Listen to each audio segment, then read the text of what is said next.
You are live. What it do? What it do? Damn, that took a long time. It took longer than I thought it would take. I don't have many YouTubers. If any of you guys want to go live, send me a message to 480-307-0015. It would be really awesome to talk to any one of you guys. Any one of you guys.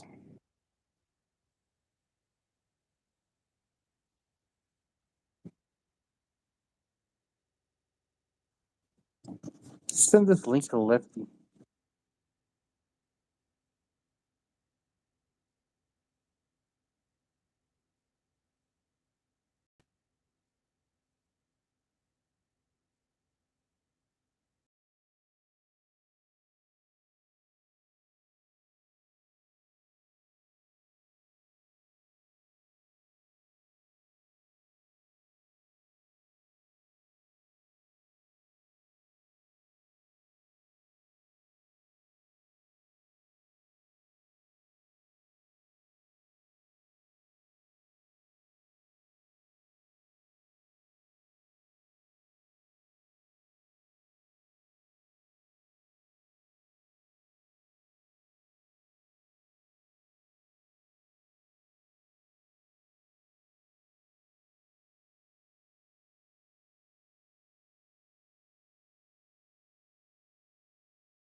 Tell me what you want. Tell me what you want. Tell me what you want, you want, you want. Tell me what you want. Tell me what you want. Tell me what you want, you want, you want. Yo, wherever you guys are, how's the weather over there? Because the weather really bad over here. Really windy, really cold, really sucks.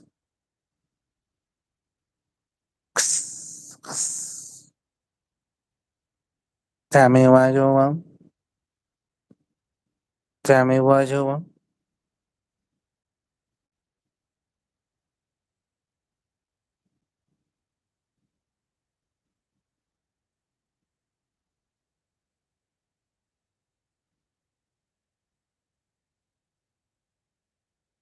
Tell me what you want.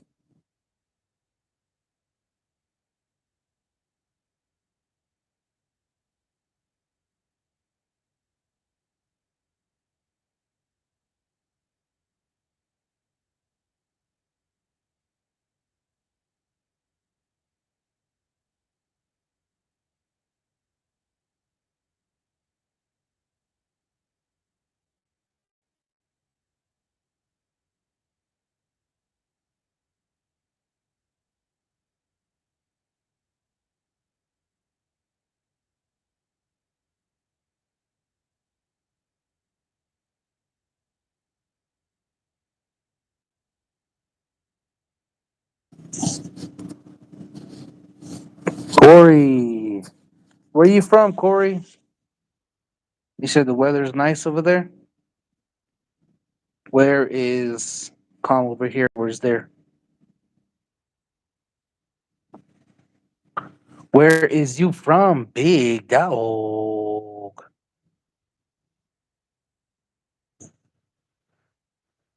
Damn, that little heater there is keeping it warm in here. I'm not even laying with the freaking blanket.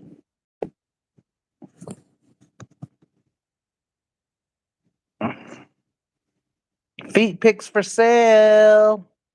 Feet pics for sale. $5. Gerald, $5 for feet pics. Hit me up, Gerald. Bread Springs. I heard people from Bread Springs. I heard people from Bread Springs always break their bed springs.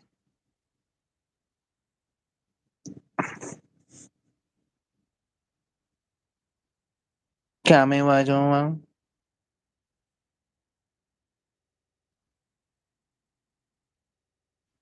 Washington State, 509. It's raining. It's raining already? She. Over here in Blue Gaps, fucking windy, man. It's always windy over here. It sucks. It's fucking windy, dog. Big dog.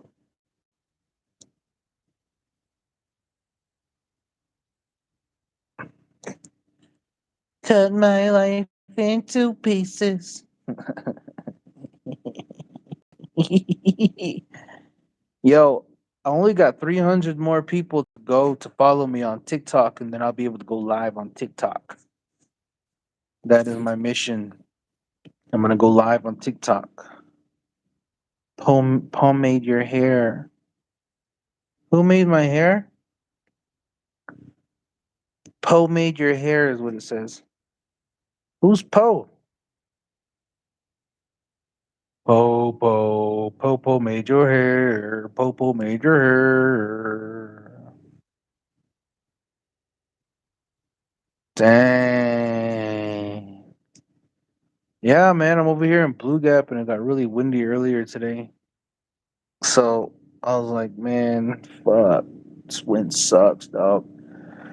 And I just realized earlier that the top of my house there's a piece of the shingles up there that is about ready to tear off. So I need to go up there with the nail gun and nail that shingle back into place because if it stays the way it is, it's gonna fucking rip. The whole thing's gonna rip off because this wind is vicious, man.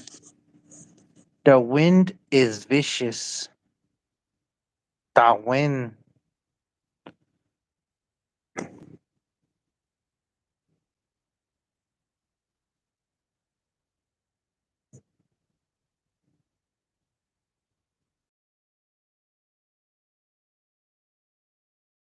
T-shirt for sale. Dang, not even. I haven't sold T-shirts in over like a couple months. Kind of lost interest in shirts because everybody sells shirts. When I used to work for Frito Lay, I used to service Blue Gap store and bashes. Dang. So you were in Pinion bashes a long ass time ago, huh? That's what's up.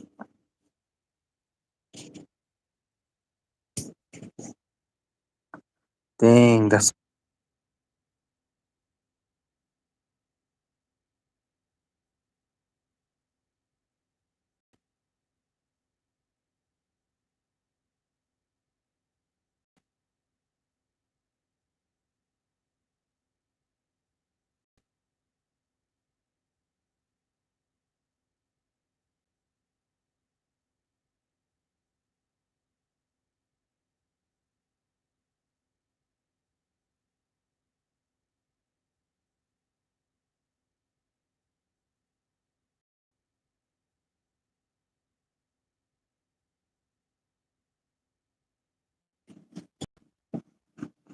start selling MAGA hats 2014. No one sells that.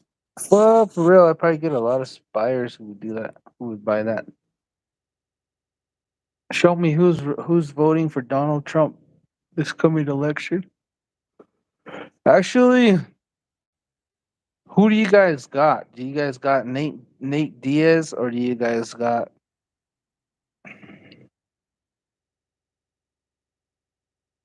Paul Logan Paul or one of those guys' name? What's up, Curtis B.O.? Curtis B.O. Tell me what you want. Tell me what you want. Make Navajo Nation great again. And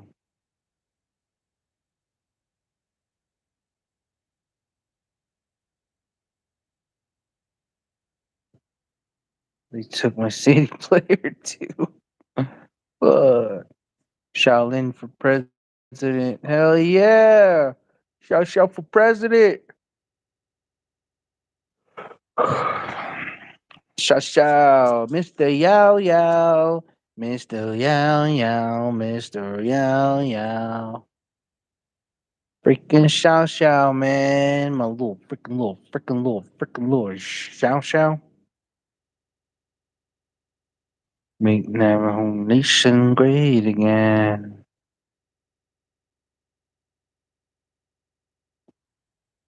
Damn. I don't know, man. I'm kind of second guessing going to Albuquerque tomorrow because I'm tired, dude. I want to sleep until like noon.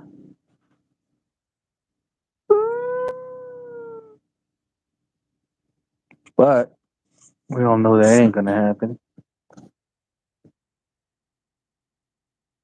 Nate Diaz. Oh, Nate Diaz. That was Nick Diaz. Nate Diaz. All right, all right, all right. I'm going for Nate Diaz. Nate Diaz. I'm done with that Logan guy, man, or Paul, or whatever their names are. Logan Paul, Nick Paul, or so. What's his name? Nick Paul, Nick Paul. Tell me what you want. Tell me what you want. Yeah, I gotta get some merch going before May 13th. Was it the meet and greet? Logan Paul or Paul Logan. May 13th. Before the meet and greet, I want to get some. I want to get some merch going. I want to get some merch going.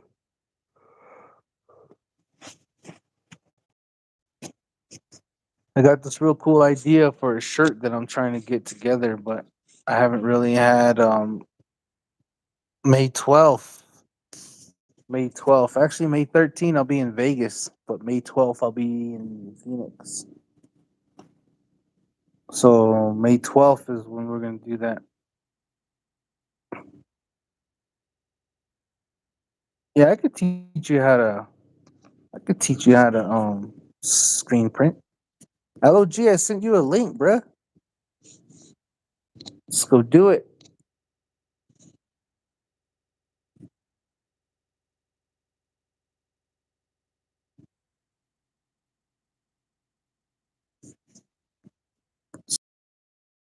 Sorry.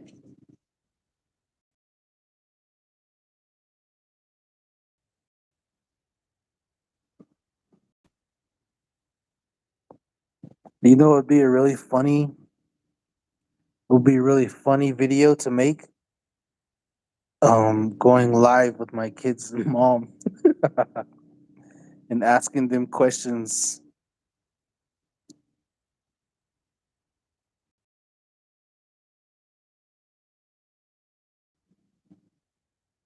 That'd be cool. That'd be kind of funny though. That'd be kind of cool, but I don't know if they'd be down for something like that. Be like, yo, let's go live for my video and let me ask you guys some questions about how life is going. And I probably get a lot of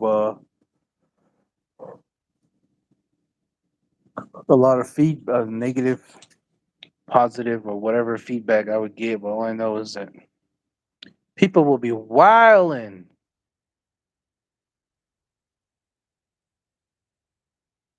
Be like, so, what was your favorite part about me? I'm just kidding. Stupid. So, what was the worst part about knowing who I am? So, why do you hate me? So, if I gave you one free shot, where would you punch me at? So, would you rather see me lose my hair or lose my thumbs? That'd be funny.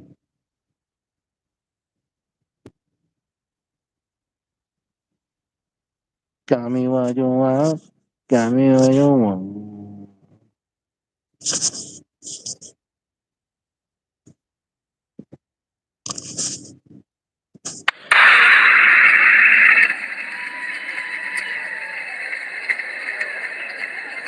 Baba got me through a very difficult time in my marriage. We spend the most time together, like Not that me and my wife don't spend time together. But we've been married so long. It's like we don't talk like. I don't know if anyone's married here, but after 10 years, all that chatty shit goes away. She said it all. You know what I mean? Yeah, we're just in the zone. She says the same shit to me every night before she goes to bed. I'll be the last one up. She's like, "Get some sleep, Dave. Good night." "All right, babe, just stay and watch television. Good night." And she'll walk halfway up the steps. "David, hmm? Don't eat the kids' lunch."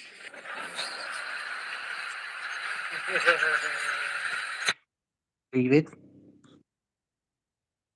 don't eat the kids' lunch. I can see your turbinite. Turbinates? Turbinates? Turbinates. I can see your turbinates. Hello, everyone. What's up? Hello, everyone.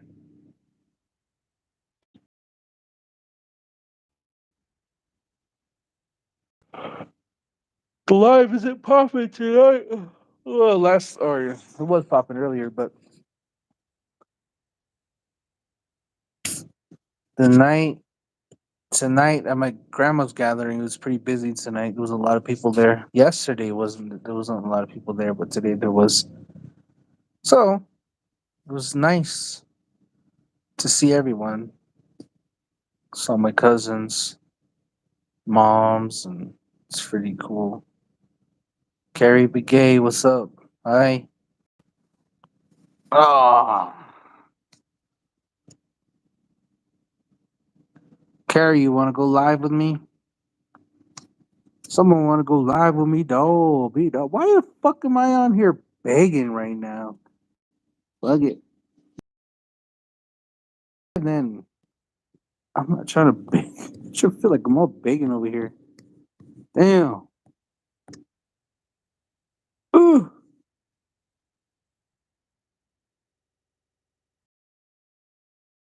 Now can go.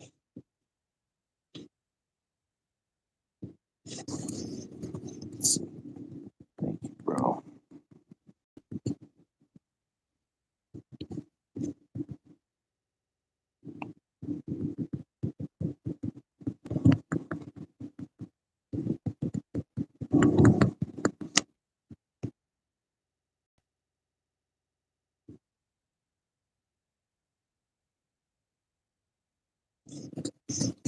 Hey, what's up, Chris Cross? I appreciate it, man.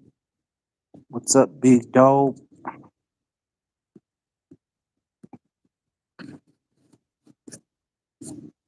What's up, big dog?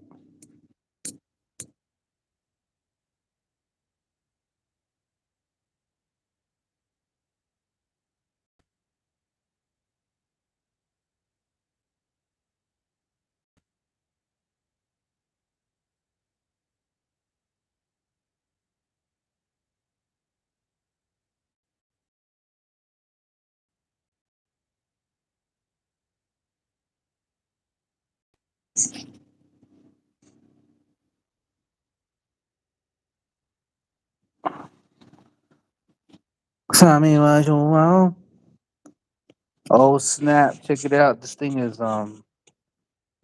here is dying out, dog. Big dog. Look at that right there, big dog. Right here, big dog is dying out, big dog. Oh snap! Let me let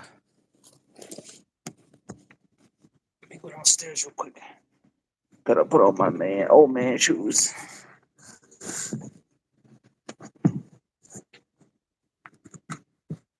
You know, these old man shoes. Oh, oh, oh, oh.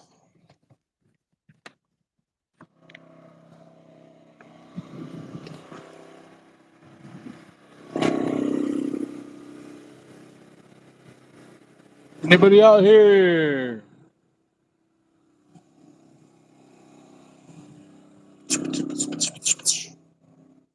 Ain't nobody out there, dog.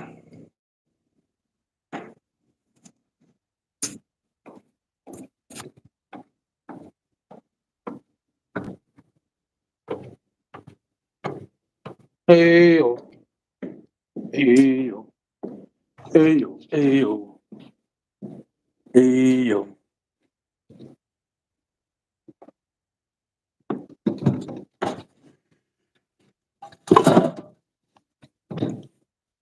Just came down here to give me a Coca Cola.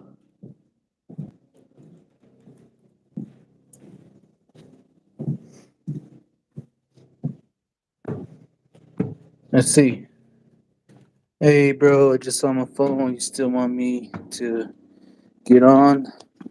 Damn, I sent out the live to a lot of people. LOG just said send the link again. Wouldn't let me join. Shit. You know what? I don't know what's up with it. Last time I was doing this when I was on trying to get on the live with Rezi.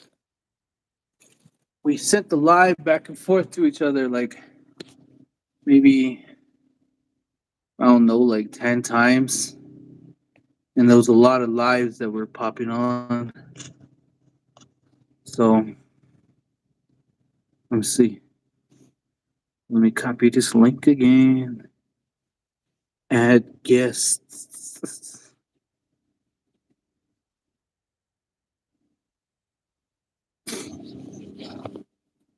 Add the guests.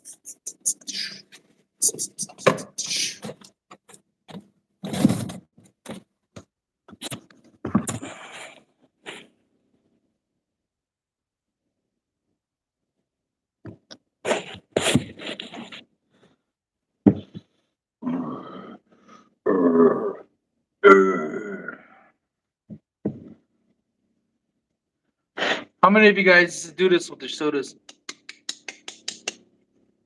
and crack it open, then grab some salt? I mean, some sand, sprinkle the sand inside there and let it flow over. And as it's flowing over, you go. How many of you guys?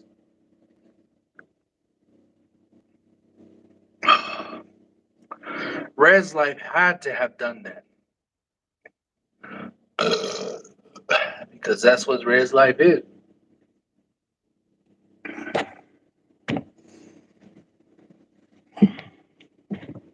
Where we send that link to you guys? Hold up. What's up? Sad.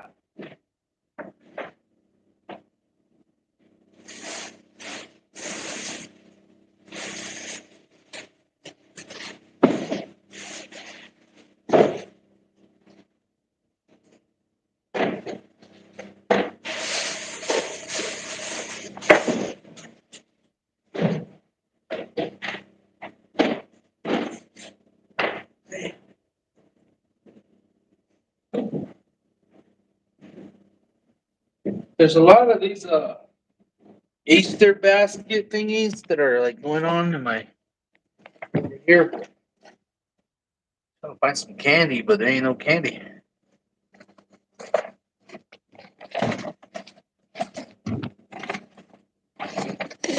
Hold a second. Please be some candy. These candies? Yeah. Yeah. Yeah. Yeah. Ew. Ew. Ew. Damn, some big ass chocolate candies though.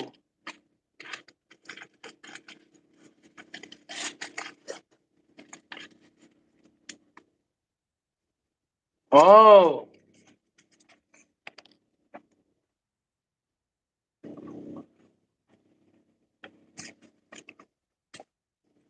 It's like Oreos covered in chocolate.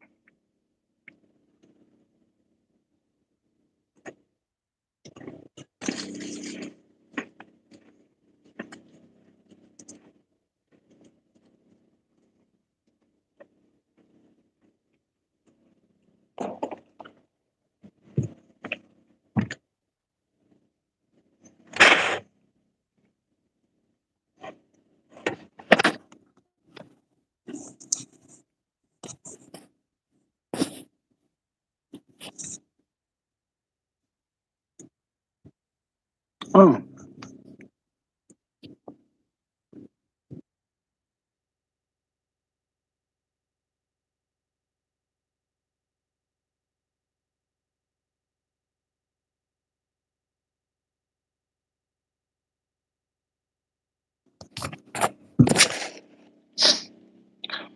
You know what? I don't know if I'm doing all right over here alone. Honestly,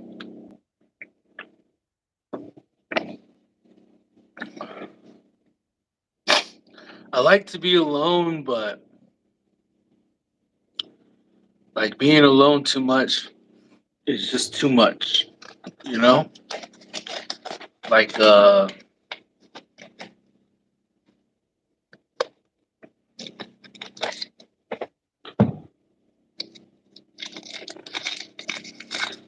like today I was by myself most of the day, and it was windy. I don't know if all natives are like this, but when it's windy, it's lonely, and when it's evening, it's lonely. Well,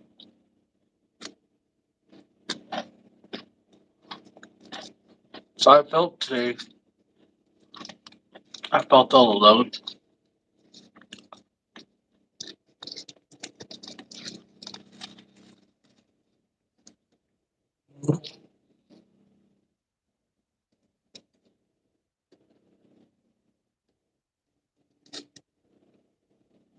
Yeah, that fly looks injured.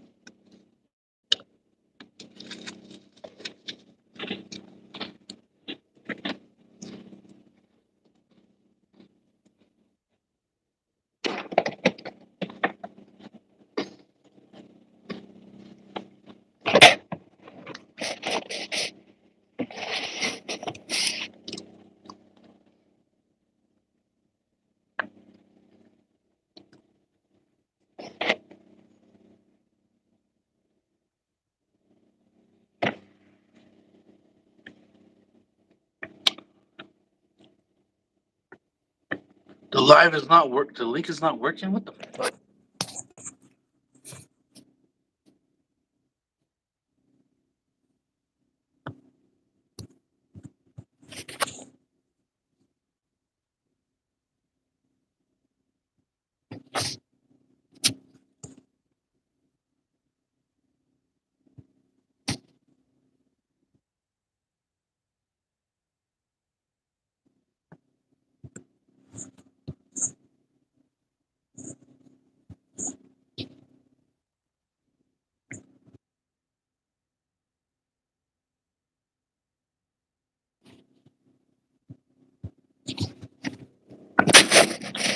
All right, Leo, I sent it again. Luke, I sent it again. So go ahead, try to click those links again.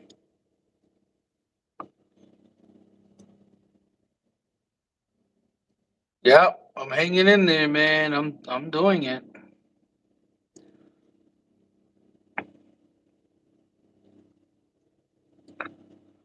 You know, today I got on the phone with this lady, and she's supposed to be a professional woman who's supposed to help me with something in my life that I can't really talk about right now.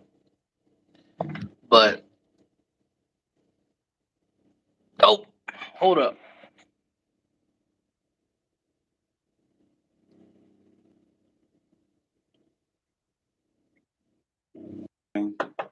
Hello, G. What's up, bro? What's up? What's up?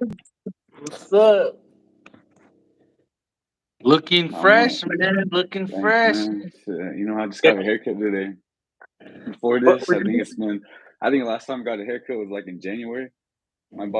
uh, My barber was saying that the last time he seen me was before the hip hop awards.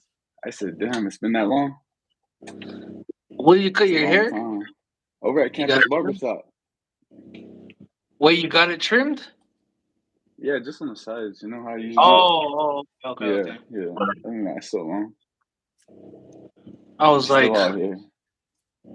damn, you cut your hair. I didn't know you. I thought you cut it off or something. Oh, nah. Occasionally, I usually just get it cut on the sides. Oh yeah, it See, looks good. when I was younger, I remember I was in high school and I grew my hair like my sophomore year to maybe like my senior year. This Uh huh. part just got annoying, bro. You know, like the widow's peak, and like my sideburns are the slowest to grow. Oh, you cut out the front right here too. Yeah, usually the front. Dang, looks good Kind of. though. Thanks, You look man. healthy right now, man. Yeah, bro. All I've been doing is working this past few weeks since we last hung out at the rock climbing gym. Yeah. All those of you guys who don't know, this is LOG Reds, the one I What's went up, rock yeah? climbing. LOG is a hip hop artist. So check out his jams on Spotify, iTunes, everywhere, huh? Yeah, everywhere out on all platforms. We started out on SoundCloud. We've been on there for damn, maybe like 2 years ago on SoundCloud, but like doing this legitly, we've been out officially a year now. So it's kind A of an year now. accomplishment because we just surpassed 10,000 streams. So that's pretty cool. Oh shit! Yeah, bro. On one So it's album or all of them together? now for all of the music that's out. Oh, okay. All of the music that's out on all platforms. I don't know if you know about DistroKid. Yeah. Yeah, but so I just run my music through that and all the stats. They just show me it all. So it's pretty cool to watch, especially the progression. Yeah. You kind of see everybody's favorite song. You see like just what everybody likes. So in honor of getting the 10K, bro, I'm doing a giveaway, a merchandise giveaway. Okay. So I'm just gonna I don't know whoever's in right now. Here's just a little peek of what I got in the box. I'm not gonna show you the whole thing. It's just a little part, but check this out. Show some of them. So tossing me this Okay. koozie. Yeah. You know, Sticker. like keep your drinks cold. Okay. Yeah, so all summer. So this is just a little piece of what's gonna be Oh, in it's there, for but a drink. Okay. yeah, What else you got? for your Mountain Dew. I don't want to say too much, but I'll tell you, I'm gonna toss in the shirt. You know, I'm gonna toss in my album. You know, my the Fulcrum album, and I'm gonna toss in the mixtape too. So two Okay. albums from me, some merchandise, and some other stuff as well. Hell yeah. Try to decorate the Some be box, you know. So it's gonna be some be a something big ass memorable. box. Yeah, maybe it might be a decent sized box. I ain't gonna lie. I kind of wanted to go out for this 10K, you know, give a little something Yeah. back to the fans. How many people are you gonna do a giveaway for? I think I might just do one for now, and then I'm gonna start selling the merchandise box. And then later on, when I hit like maybe like 20K or maybe like 15K, then I'll do another one. Oh, okay. Hell Yeah, yeah. a lot of it is just to promote because a lot of the time people don't listen to my music because they haven't heard me yet. But once they hear me, then they just kind of want to listen again and again. So I've been doing my best to promote myself, especially on radio stations. So I kind of looked up the online list of native radio stations, see how that goes. Yeah. You won the singing wire over there in Albuquerque. I don't know if you tried to jump on that. What is that? Singing wire. Oh, I never heard of that. It's a radio station over there in Albuquerque. Oh, I see. You know Yeah. what's crazy though is I got on KUNM. You know that radio station that's right behind UNM campus. I Oh, don't know if okay, you ever okay. seen it. It's right there on the corner of Girard and campus, like campus Yeah, one. yeah, I seen it before. Yeah. So Yeah. there's a radio station back there, and it's KUNM. And I emailed one of the people, and they got back to me, and I sent them all my music, and they started playing it. They were Oh messing with the shit. heavy, bro. Yeah, they were messing with the heavy. I thought it was Uh, crazy. So that's cool, man. they told me to send over the new album that I got out, so I kind of did that too. So I'm in rotation over there. I think under two categories, they say like the native artists and also the up and coming artists. I'm Yeah. making moves. Hell yeah. Congrats. Thanks, man. Thanks. When are you guys recording again? Probably Wednesday. On Yeah, Wednesday? yeah. Because lately we kind of go off of D-Tag's schedule, and of course he has his regular job too. You know, homie's an engineer, so he's pretty busy. So we work around that schedule. So this time around, we got to meet up yesterday. So we got in a little bit of work, but we scheduled next Wednesday as well. It's our Yeah. own home little studio, something that we've been working on. It's kind of crazy because, like I said, how we started out was just voice memos on the phone, and then we just play a beat from the laptop, and we're just messing around with that. That's some of the earliest recordings on SoundCloud. It's kind of insane. Oh, okay. Sometimes we'd be sitting back, and then I'll like play some of the stuff from SoundCloud, and we'll just look at each other like, "This is crazy." I think about recreating some of it, but I don't know, probably not. That's some of Probably won't do that. yeah, there's some of the stuff that's really good. You know, it's kind of good the first time. Don't need to recreate it. Only the real What? fans will go back and listen to that. Yeah. How's your boy, Cody? Cody OG, he's chilling, Cody bro. OG or Matter of fact, LOG or Cody OG. Cody OG? Okay. Yeah, Cody OG. He just got done doing an interview with the Uzumaki podcast. I don't know if you know about that podcast with The one in Shade Sonifer? Anderson. With Shade Anderson, the dude Yeah. from Gallup. Yeah. So he did the podcast there, and I don't know. He's just kind of been hanging out. I haven't really been back home. I just been out here in Albuquerque. Just been working. Just been playing ball. So just been chilling. I've been wanting to go back, but I'm just waiting to switch my schedule because I just work night shift on the weekends. The minute I switch over to That's weekdays, bro, I'll be home every weekend. that's my favorite album you guys put together. That the one that's on Spot SoundCloud. Oh, the OG mixtape, yeah, bro. Yeah, yeah. You guys That's some collaborate real smooth. that's some legit stuff. I actually went back to go check it out, and he actually pulled all of it, bro. So I don't know. I had someone call him the other day. I said, "Hey, what are you doing?" I said, "I see you pulled the OG tape." And I said, "You got something in the mix? Are you applying something?" He's I don't know, just maybe. And he just hung up. That was funny. It's Wait, classic it's Cody not up OG. anymore. No, I think he pulled it. So I don't know. There might be some stuff that he's working on. He might Oh be actually shit! trying to put it out legitly. So all the people that heard it while it was on SoundCloud, they got that exclusive stuff. So I'm pretty sure we'll Yeah. get some more fans. Matter of fact, we have a project right now. It's called Mode. It's gonna be dropping real soon on my EP that I'm gonna be releasing maybe like this summer. So Uh I'm working on a project, Hell yeah. and I just released a track. It's called Expressions.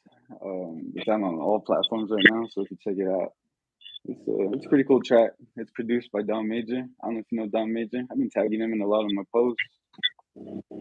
Nah, I heard it though on my way Yeah, to Flagstaff. I heard it on the live.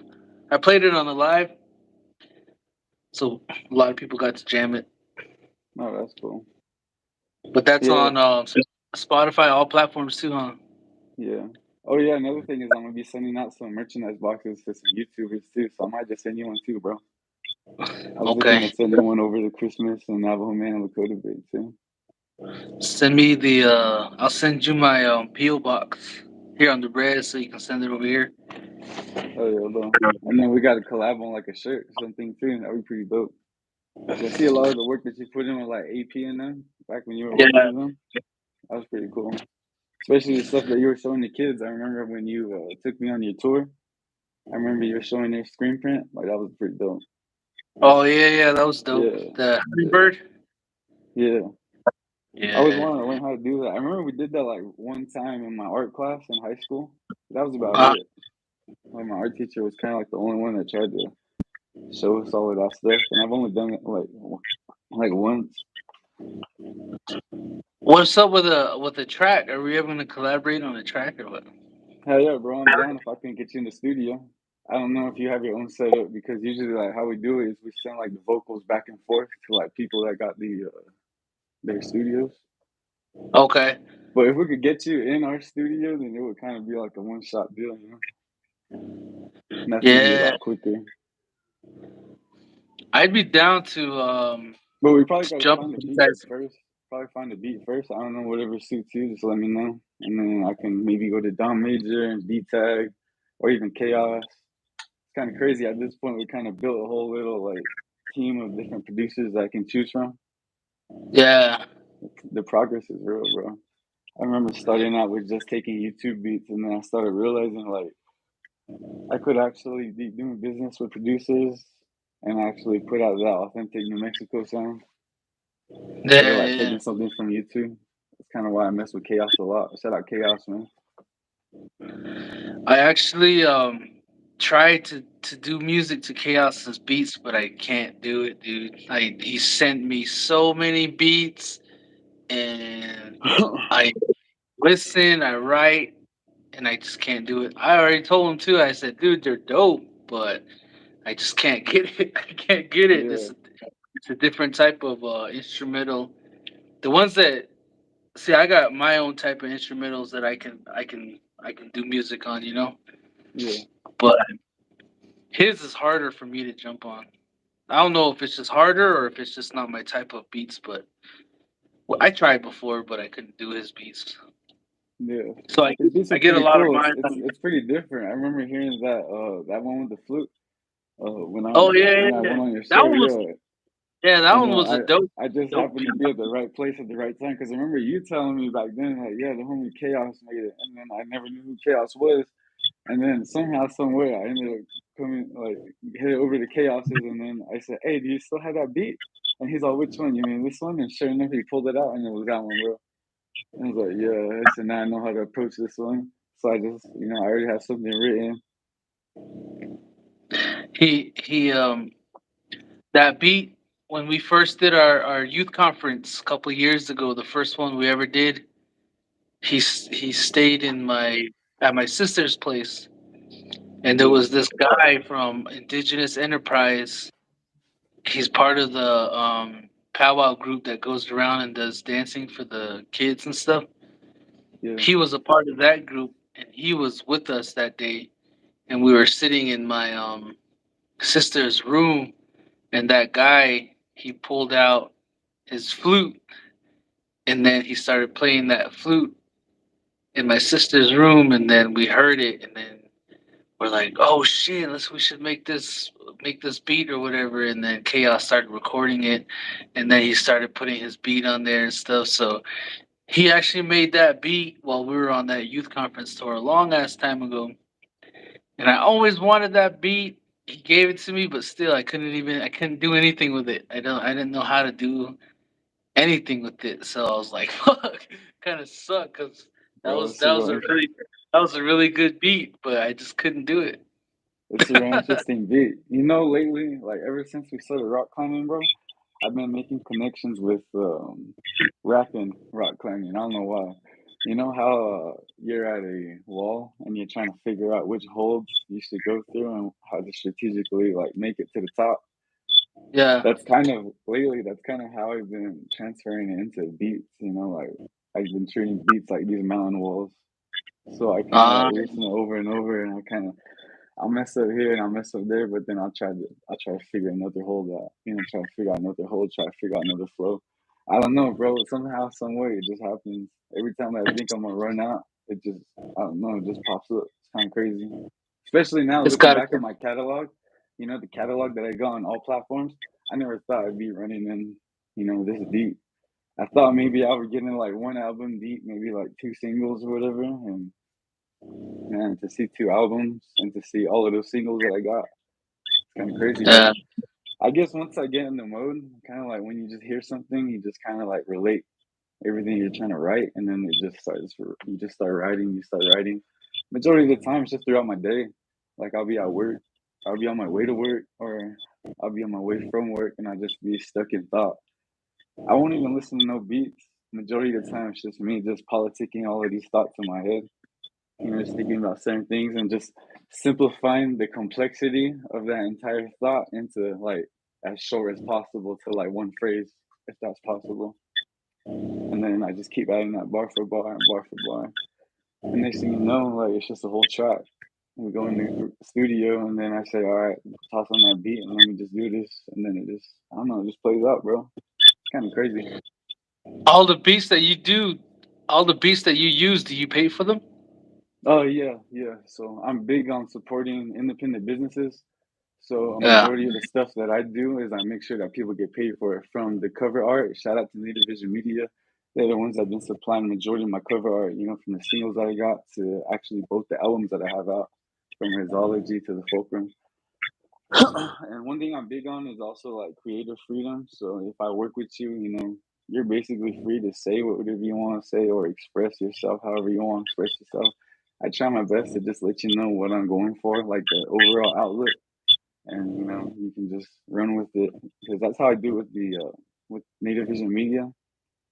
I kind of let them know the concepts of my songs or what the whole album is. I'm gonna send him some tracks, and then he listens to it, and then he just gets drawing and things like that. And even with Cody OG, obviously we got two different styles, but we're from the same area, so it's just kind of like we express ourselves two different ways. But in reality, that's kind of like the duality of a res dog. you can't get one without the other, and that's just creative freedom right there. That's what I really Yeah, like about the OG tapes because there's a lot of tapes on there that was like really grimy. It was kind of like, damn, these guys are some res dogs. It kind of that's yeah, that's that's kind of why I dope started too, out. dude. Like I wanted to take people back to my side of the res. So every time I put out a project, that's just kind of like what's on my mind. I'm trying to show you the perspective of a legit res kid. Trying to show you my side of the res. I don't know. I don't really know what it's like growing up in like different areas of the res. I know it's a lot harder, or I don't know. I don't really like to compare it because it's hard everywhere. But that's the reason why I make the music because I know people out there can relate. Yeah, People can relate for sure. It shows in the numbers. yeah, that's my favorite tape, that OG tape. But guess nobody can't hear it right now. Damn, bro. Like I said, I think Cody OG has something big that he's working on. Because he doesn't have anything out on all major platforms yet. And I told him, I think you're crazy for that, bro. I said, toss something out. Like, come on, let's do it. And he's just like, wait. He's like, just wait. I'm telling you, Cody OG's on that Yoda stuff, bro. He's just hella woke. He's ahead of his time. So the way that he plots his stuff, the way that he moves, is pretty unique. And to see him actually like in live action, like freestyling things like that, like it's kind of crazy. Just the whole cadences that he chooses and all of his flows. Sometimes that's the reason why like I approach a track the way that I approach it is because I listen to how Cody OG does it. Because we got several projects that are coming out that are unreleased, but and they're done already. And I listen to my verse and I'm like, damn, bro, that's crazy. Like I didn't know I had that in me. So it's just kind of like hanging with Cody OG kind of brings out the best.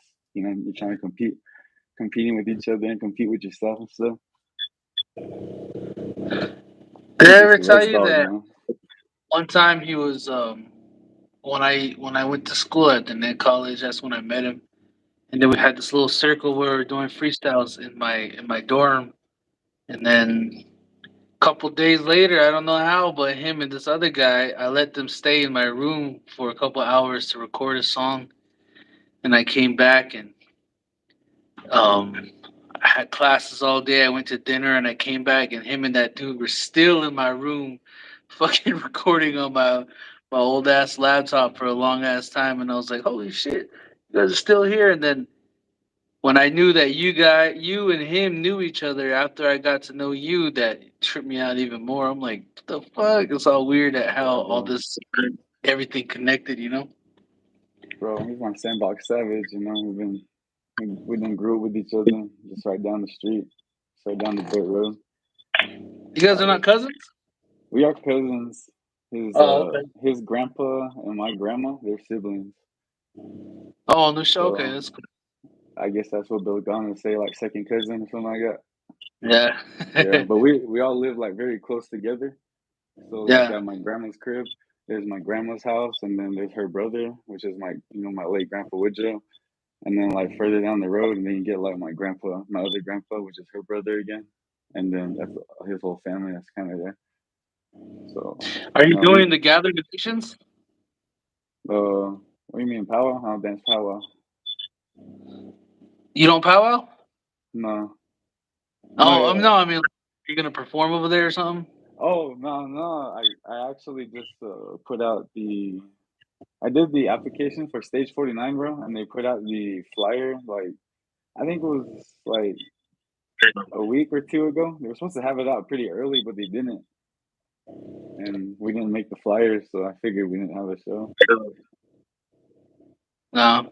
But finally, they sent me an email and they said we didn't get it officially. So just like 2 days ago, and I said, "Yeah, I know." I kind of looked at the flyer, Yeah. kind of There's a unorganized, lot of bro. people who apply for that, dude. Yeah, All good. You'll get it someday. If that's something that you eventually, want to bro. do. Eventually, bro. Yeah, Yeah. we done missed out on kind of like a couple of opportunities, bro. We were just, I don't know, we are just kind of thinking about it, but I don't know, bro. Once I switch my shift, I'm gonna be playing a whole lot more shows on the weekends. That's for sure. What about Gathering of MCs? I want to, bro, but my first game for the Gatherings of Nations basketball tournament is at 10:50 on a Friday night, and I think they're starting. I forget when they're starting at. I think it was like at 10 or something. Oh, yeah, yeah, okay. Yeah, so I'm playing like later on, like at 11. More than likely, they always run late for the tournament, so I don't think we'll start at 10:50, bro. I say we'll start like at 11 or something, 11:15, 11:30. They always do that open mic, so usually they let people go up and they spit bars, and Yeah, then I after hopped on that, that maybe like 3 years ago. I think maybe like 4 years oh ago. It was before COVID. I remember I tried it one time. I kept going up there. I went up there maybe like three rounds. But then after a while, yeah, I just kind of, I don't know, bro. After a while, I just kind of dipped out. You know what I mean? It's like, damn, we actually made it this far, and then just kind of dipped out. that's dope. Yeah, That's cool, man. I'm glad that you're doing what you love to do, doing music and shit is pretty awesome. yeah. We actually had a show the other, like, I think it was last month over at the launch pad. Katrina Benali was putting it up for Yeah, that Kaz and Juanita, so I got to perform over there. It was cool. They had me in the beginning, so it wasn't that many people, but it got me experience to be up on stage and actually perform with the sound and all of that. yeah. I'll take whatever. But yeah, eventually it'll start paying. I don't know. Ain't no doubt in that. The music's good. It's always gonna keep paying. Eventually it will, yeah. As long as you and your team are solid, I think it'll Yeah. grow. The So cool with thing about your homies is that wait, when your homies make your beats, you pay your homies the beats too, or you pay them till after it's made, and when you give them how I percentage after usually you get from how I DistroKid. usually how I usually do is I purchase it from them, and when I purchase it from them, and then I kind of own it. But then sometimes if how would you say, like, lease it? I guess technically lease it. If it's not exclusive beat, then I'll have to pay that little rent fee. But then I'll be on DistroKid and I'll set their how would you say, like, a percentage. So I'll give them a percentage, so that way they get a percentage, and I paid that little fee. You know what I mean? So that Yeah. way, whatever money accumulates from just that one song, they're getting paid. Like they always have like a little piece of it. Oh, that's So cool. yeah. So even Chaos is like that too. I think I might have cut them in. If not, I got to go back and do that. But that's kind of what I do with Don Major and D Tag. That's, like I said, I'm pretty big on independent businesses. I'm independent myself, so it's all about the principles. Kind of like Mr. Ryan said the other night. It ain't about the money; it's about the principles. Mr. Ryan don't know what the fuck he's talking about. Yeah, leave that man's alone. Let me check out the comments, bro. I forgot we had comments. Hey, on my distro kid, I checked it out like a month ago or something, and I seen the views and how much plays it's got, and I saw it has some cash in there, and I was Yeah, like, "Fuck! I didn't know I had this money in here all this time." And I just left it in there. I'm like, I don't want it though. And then for the YouTube too, I was like looking at my YouTube at my AdSense, and I had some money in there too. And they told me to update my bank card. So I tried to update it, but it wouldn't let me update it. So now I got money just sitting in DistroKid and YouTube. So I'm like, maybe if I just forget that I got it, it'll just build up in there, and then when I really need it, I can get it out. You know what I'm saying? bro. I was So that'd wondering be about pretty that dope. because yeah, I was wondering about that because I don't know. I haven't earned anything on YouTube yet, but I've seen a little bit of change in the distro kid, and I was like, that's crazy. So this thing can just accumulate, like it just keeps accumulating, accumulating. This is wild, bro. Just to think that you can Yeah. create something that I don't know. It's kind of like, how would you say, like an asset, like kind of like an investment or whatever. Uh, That you're basically making that, and it's just always there for you. Can you imagine if you like blow up just one day? Because that's how artists are, bro. Just one day out of nowhere, you just kind of just blow up, and I'm hoping that kind of happens for me eventually. yeah. Then they get all sorts of crazy ass cash from that one track, and then they make more, and it just starts Yeah, building up. bro. That's my whole kind of like thinking. I was like, people really blow off of one track, but can you imagine if you make like 10 tracks, or if you make like 2 albums that people really mess with, and it just I don't know, bro. Nipsey Hussle kind of really opened my mind to all of that, though. I don't know if you know about Nipsey Hussle. But About what? I Nipsey Hussle.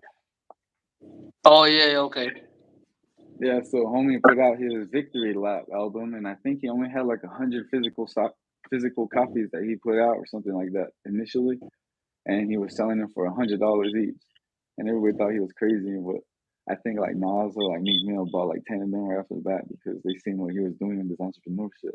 Because he's independent and he's selling his name and his brand, and kind of like an experience. So I think it came with like a box, and I think it came with some other stuff. It wasn't just like a physical copy of the CD. It was kind of like well, what was it called? Kind of like memorabilia stuff. And like now like he's gone and shit. So like all of that still has like crazy amount of value. You know what I mean? I saw that interview of him selling his CDs for $100 before. I Yeah, thought that was pretty crazy too, but people are actually buying it. yeah, bro. And to imagine that you have fans that will actually spend $100 on you, that says a lot about your character. And that's kind of the stuff that inspired me. I was like, man, this guy's brilliant. And like to see somebody like him that has the vocabulary and vernacular as my uncles around me as I'm growing up, it just made me feel like, man, you can actually look like this, but you can also be smart. Like you don't have Right. to play all the way into the trap. You can actually, express yourself, dress yourself however you want, but you can also be successful and brilliant mentally. And that's what I always try to share with everybody. Yeah, that's dope. I always told people that LOG was a real rounded person, fucking really good with his words, really well spoken. I was trying to compliment you over in Tohatchi to your family. I was trying to compliment you. Or I don't know if they were your family or not, but I was trying to tell them how much I see like potential in you as a person, and I was saying all these things and trying to say it, but it's like they wouldn't let me say it. They just kept saying, "Oh yeah, I know," and he's like this, and they just like kind of bragging about you, and I'm like, "Let me compliment." And I'm trying to compliment this guy. That is like, "Oh yeah, he's like this," I'm like yeah, but I'm trying to tell you the ways that like me and some other people see the way he is, and this is how. And every time I try to say it, but they wouldn't let me say it. So Yeah. Those are yeah, probably my day I one fans, bro. Those are yeah, probably I the see. fans that I knew see. me way back basketball. The fans that won't even give you a chance to speak bad on my name. They're like, nah, we already know it. Nah, you already know something good. Nah, still don't speak on it. I already know it. you And then know. eventually I was like, all right, never mind. That's cool. Yeah. Just That forget was a pretty about cool it. Never mind. experience, bro. That was a pretty cool experience. Like I remember being in high school, right? And I remember wanting to do this stuff, but a major part of what I was doing is that I can't really tell anybody about it. You know what I'm saying? Like because if you tell somebody about it, they kind of shoot down your dreams. So from a young age, I was already kind of like I don't know. I just kind of would just imagine what it would be like. And it was funny because performing in that gym, where I played basketball all 4 years, like it's kind of crazy because metaphorically it was, or symbolically, it was showing me that hard work kind of still led me back home, still led me back to that gym, and it just kind of really well grounded me. Because for a minute, I was just kind of like, which direction are we headed? You know what I'm saying? Like, how is this business gonna go? Like, is this thing even like a legit thing? And like, I had the I had picked up my homie D-Tag from Gallup, and we were talking about it on the drive back from Gallup back to Tallahassee, and we were just wondering about it, and like that moment, bro, it just kind of solidified it. Even though there wasn't like 100 people or like 2,000 people, it was still like the solid amount of people that I wanted to prove that like this is something that I actually enjoy to do, and this is something that I can be great at. And just to go out there and to perform in front of them day one fans, like those are probably like fans that will never see me perform, at the club downtown in like the biggest moments, or they'll probably won't see me perform like somewhere way far away, but they got to see it right there, like in the Yeah. place and the setting where they knew that I love something else too, which is basketball. So it was just a little symbolic moment, man. Like it solidified who I was, and after that, I was just kind of like, man, we're gonna take it as far as we want to take it. It's time for Res How, Dog to eat. how old are you now? If you don't I mind just me turned asking. I just turned 27. 27. 27, man. So you're like 5 years younger than me, man. Damn, I thought you were like 23 or something, 24. Bro, everybody says that. I remember some dude at work, like I told him I turned 27. He was like, "Bro, you're not 27. You messing with me?" But I don't know. I guess being native, you kind of age well. So, Yeah, all natives age a little better than a lot of other people. yeah, But bro. yeah, dude, I want to encourage you and give you. I hope that you go far with whatever you're pursuing in the music game, and shit's gonna be tough, man. Because I pursued it for a long ass time, and I don't know, man. Sometimes I feel like it ain't worth it anymore for me, so that's why I don't really fuck with music as much. But Yeah, you seem like you really, really love it. So bro. I'm big on just like I don't know, man. Ever since I was a kid, I've just kind of been a hustler. I've always been big on trying to make money, and I just remember like selling gum and hot Cheetos, at the desk. Since when I was like in third grade, for like a brief moment, and that was my first little taste of like, wow, if you have something that people want, they're gonna buy it, and it's just I don't know, it was kind of crazy. And then I also enjoyed listening to rap and hip hop, and somehow just merged, and I just always been intrigued with the thought of maybe having a music business, entertainment business. I yeah, remember going to California. I remember going to California as young as maybe like 12, and I remember just looking at Capitol Records, that famous building, uh, Capitol Records. yeah, yeah. Yeah, bro, I remember seeing that, and I was like, man, it'd be so crazy to get a record deal. And then, Well, I encourage you, man, just to keep pursuing it, keep doing what you got to do, no matter what happens in life. Just keep fucking pushing, keep making music, no matter. I don't know, man, because life is life, and fuck, gets tough sometimes. It kind of throws you off balance, but just yeah, keep bro, pursuing it. You guys are doing a good job. You and your team. Your beats are good. I like the production. I can bump it in my car, and I don't have to fuck with the treble, the bass, and stuff like that. It's all smooth yeah, how it yeah, comes out. yeah, And man. I'm still Ever gonna since, always I'm still gonna always let people know about your music. I'll play it on my live and stuff too, cause I don't know, man. Like, there's not a lot of native rappers that I play music for, but I like you. You're cool. And so there's not a lot of native rappers. I don't fucking like them. I don't even listen to their music, and I don't want to give them any fucking clout or recognition on my YouTube. You know. But I like you because, like I said, you're really good with your words, and you're really, I don't know how to describe it, but you seem to me as if you have a vision and you're really focused, and you're not the type of person that'll just give up, you know? And you're not the type of person that'll just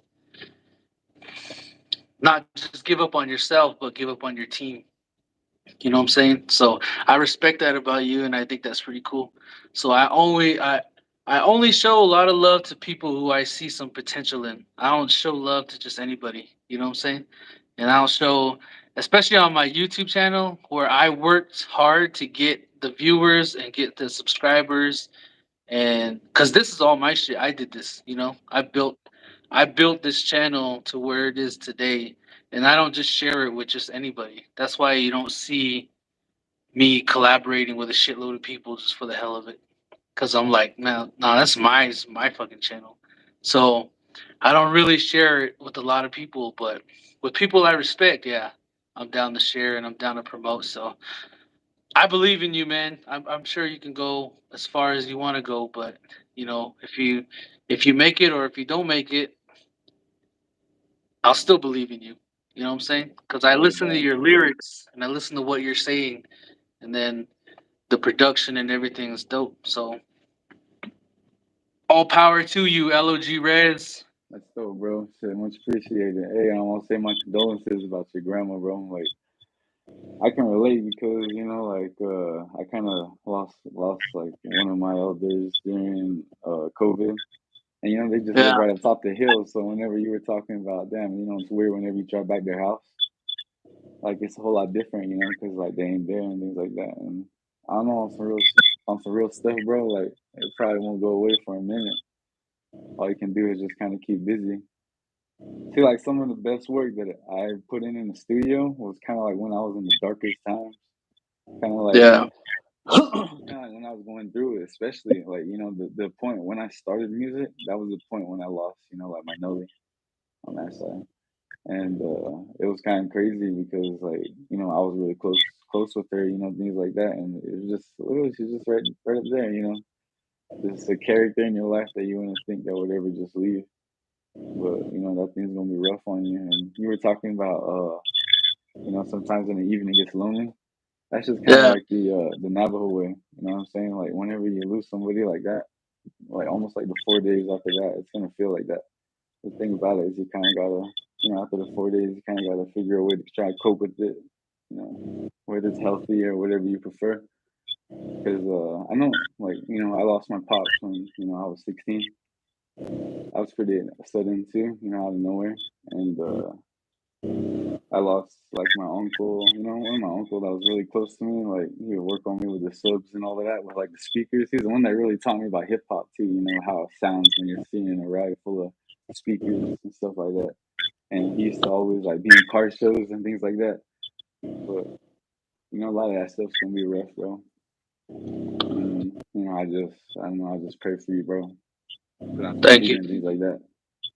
You're a cool guy to hang out with, and you got a good personality, and your soul is full of gold, and you'll forever find whatever you're looking for, dog.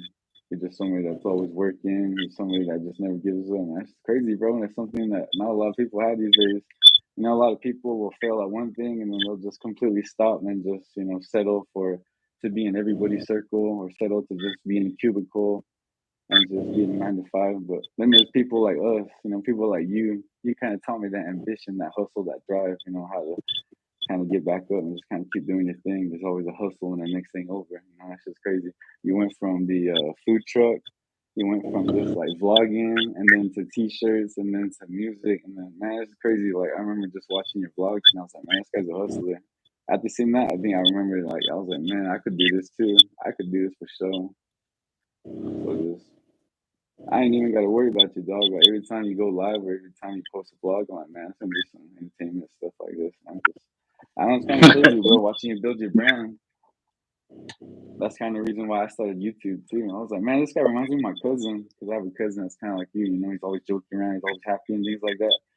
And then I was like, Yeah. man, so that's the reason why I watch you mostly because like you remind me of my cousin. It's kind of crazy. We grew up with each other. We played ball with each other. We went to college with each other for a little while, and now he has like his own family and things like that. And of course, everybody gets busy, so I don't really see him that much. But yeah, I'm pretty sure that's the reason why everybody messes with you too. You're authentic. You probably remind them of somebody's uncle or somebody's cousin.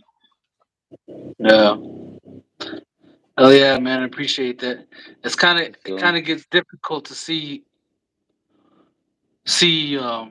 Well, for me, it kind of gets difficult to see my worth. You know what I'm saying? It gets lost, and then sometimes I feel like all the shit that I do, it's like it's not worth anything. It kind of just goes away, and it doesn't mean anything. Shit like that. You know what I'm saying? And then I don't know. I just get lost. So every time I hear someone say something like that, then it kind of brings me back to being like the things that I do and the things that I say serves a purpose. If it's not for me, then it's for somebody else.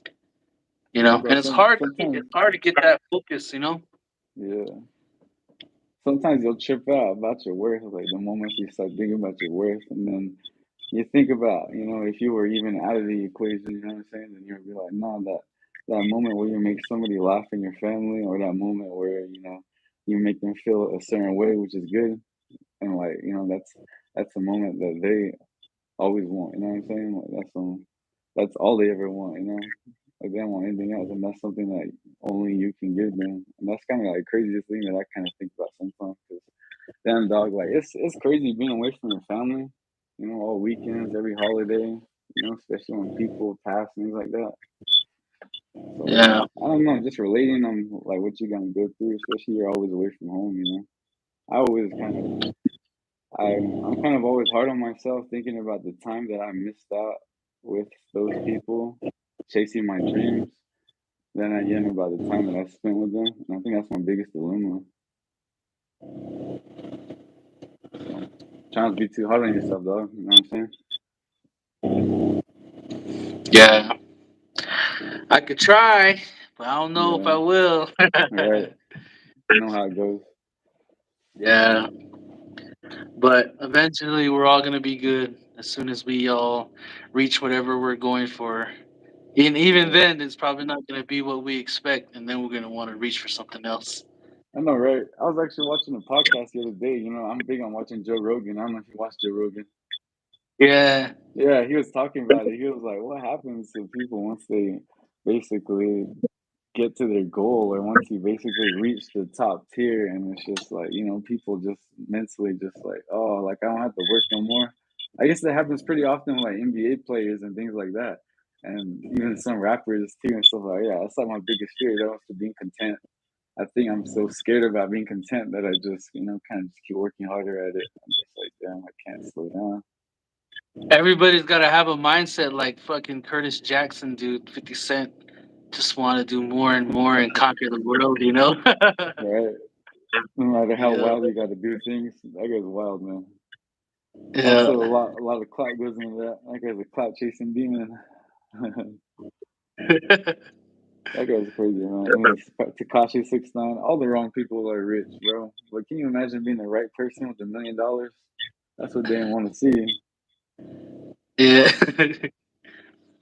Kind of 50 like, Cent.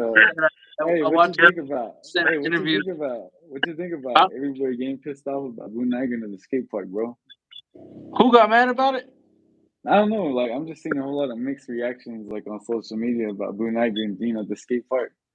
They're like, they're saying like, "Damn, we spending all of this money at the skate park." He was in Las Vegas, at the club, and I was just wondering about that. You know what? I don't think that skate park was built while he was in office. I think it was being built before he got into office. That's what I was wondering, because you know how long Allen Nation takes to do anything. Yeah. That might have been in the process 5 years ago, and who knows? I think they should just let him do his thing, man. I bet it's the older people who are mad that he got elected that are pissed. Cause Yeah, the older folks, they don't like change. You know what I'm saying? And it yeah, rubs them off the wrong way. That's why they get upset. And I guarantee it that most of the people who are mad about him skating are older folks or people who were raised only by their grandfolks or their uncles or their aunties, you know? yeah, But he did a good job. I think it was a good I think because skating and heavy metal is real big on the res. It's yeah, like most heavy definitely. metal, basketball, skating, and hip hop or some shit. You know what I'm saying? Yeah, Arts and craft. Those are real big on the res, and him bringing out Tony Hawk to the fucking res or whoever brought him out, and then Boo being over there to welcome him. I think shit. I'm proud of him for doing that. You know, bro, it's I very like unique. It's kind of like the youngest dude that's been in office. Is that right? yeah, yeah. Yeah, man, to say something like kind of young, that kind of makes somebody like me, who's not even in office, think like, oh, anybody can run. It was kind of like when Donald Possible. Trump ran. Yeah, it's kind of like when Donald Trump ran. Like when you see Donald Trump out there, like, damn, bro, anybody can run. Let me try that. So, Yeah. seeing him take it, I was like, wow, it was kind of groundbreaking. And then I'm pretty sure they'll be open to a whole lot more leadership. Eventually. You know what's cool about him? I like Jonathan Nez too, because me and Jonathan Nez are related by our first clans. Yeah. And when I see Jonathan Nez anywhere, he always says, Jermunson, how you doing? Shakes my hand, and then we chop it up, and it's like I'm talking to just Jerickson or something when I'm talking to Jonathan. You know what I'm saying? Oh yeah. We Huh. kind of connect that way. He's not all like professional when we're talking, just him and I. And then Boo, when I see him, it's the same way. Like that video that I dropped with him while I was building my food truck, Yeah. and I had that little clip of him on the bottom, and he was talking before and after that. We were talking just like regular ass dudes. He wasn't spilling his whole political plans or his campaign on me or anything. He was just talking like, dude, what's up with these roads, man? They were just talking like it needs to be done or something. And then he's taking so long? And we were just chopping it up like regular dudes, and I think that was pretty cool about him. I like that we were able to talk like we were regular ass, just regular homies or something. Yeah, So Luke Morgan, he surprised me in the election though. I was kind of like, nah, I think everybody's gonna be stuck on Jonathan Nez, and to see it play out the way it played out, I was like, man, that is crazy. And then just to see all of the reactions, it just kind of, I don't know, it just in a way it kind of made the elections go viral. Kind of made everybody kind of feel like, damn, I can vote. Because I'm gonna be real with you, I didn't vote, bro. I'm 100% gonna vote. I was kind of stuck. I don't know. I'm stuck in between politics. You know what I mean? On the reservation, it's a hard topic to talk about because it's like one of them things. You're like, okay, like I know it's there, but it doesn't really help me. Like it doesn't pertain to me, but it really pertains to everybody as a whole. And I think that's the thing that we're trying to get down as a nation is like democracy. I think it's kind of crazy. It's unsettling to vote, but damn, it's something that we kind of all got to chip in. yeah, Because Jonathan Nez, democracy. bro, Jonathan Nez is crazy. Like people love him in my area in Tallahatchie. He pulls up to the basketball games and things like that. Like he's all interacting, and so he had kind of like a majority in my area as well. I was kind of listening to everything, so he's popping in I my area. But that's the thing. already knew Blue was gonna take it though. I was gonna invite them. I was gonna invite them both and see who shows up. To the res ball tournament. Just to kind of like show your support for the area because basketball is big on the res, and this is kind of like an event. Yeah. Just giving back to the community. And if they want to show up, they can show up, but it's not like I'm gonna be sending them multiple emails or trying to stalk them or things like that. Like it's just something if they want to be a part of. That event is coming up soon, right? The event is gonna be July 21st to the 23rd. And All right. it's gonna yeah. So first we're gonna start out the games on Friday evening, and then when we conclude the games, we're gonna have the country western dance, and the next day we're gonna have the tournament also, and we'll also have the live hip hop show on Saturday night, and Sunday night or Sunday should be championship day, so we should be all concluded on Sunday. But I'm planning on doing a little bit extra stuff, for people that don't have a team or people that don't like they didn't enter or whatever. I'm thinking of having like a dropout. How everybody can toss in some money or whatever, and you can just mix up the names, and then they can all end up on a random team, and then like maybe sort of something like that, things like that. But as of right now, it's a regular co-ed tournament, so obviously co-ed rules. You got to have two girls on the team. One girl has to be on the court at all times. Men can drive it and things like that. It's just basically res ball, just with the co-ed rules. It's gonna be on all Men dirt can't. courts. What's that? What you say? Men can't drive it.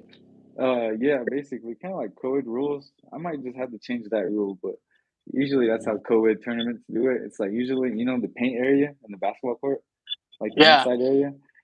Usually the men aren't able to make any points within that paint part.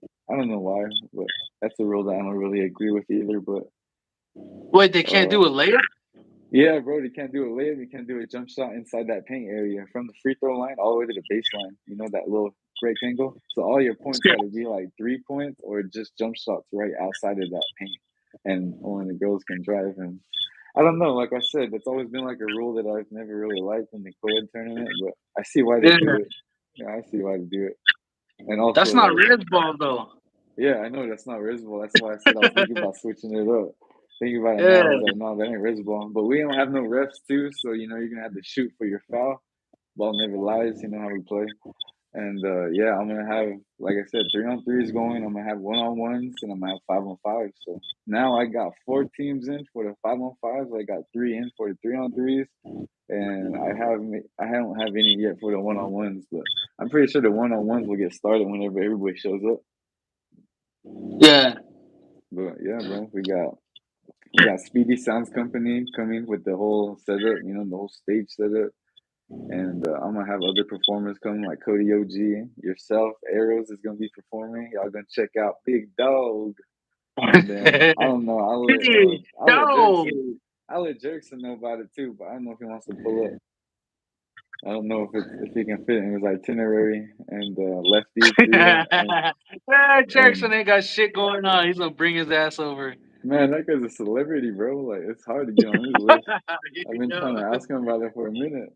So, Jerickson is but big time, dude. I can't even reach Jerickson, man. after that NBA performance, bro, like, damn, homie's in the big leagues, man. I don't know if he's gonna recognize us no more, you know. So I was just kind of like, man, big dog. But yeah, bro, it's gonna be a fun time. You know, we're gonna be hanging out in the 491, and it's gonna give you the perfect Res Ball experience. It'll be all dirt courts. I'm gonna give me a All compactor. dirt sport. Hell Yeah, you yeah. know, I'm gonna compact the dirt and make sure it's real nice and sturdy for y'all. You know, make sure there's no rocks and whatsoever, but it's still dirt. Um, the When are you goals gonna are go gonna back be home made. and work on that? So right now, you know, I got my family is 100% behind me, and I got a big family. So right now, we're all kind of like collectively working on it. But I'm kind of like, you know, I'm kind of quarterbacking the whole thing. But fortunately, you know, my family, S Bar L Ranch Arena, they've kind of turned into like a reservation venue. They've turned into a place that kind of like has, you know, they have go ropings, they have rodeos, they have the haunted house, they have, you know, certain events throughout the year. So everybody kind of knows the spot. So they're kind of the ones helping me set up the area. You know, we're gonna be having it right in that arena, so it's gonna be a good time.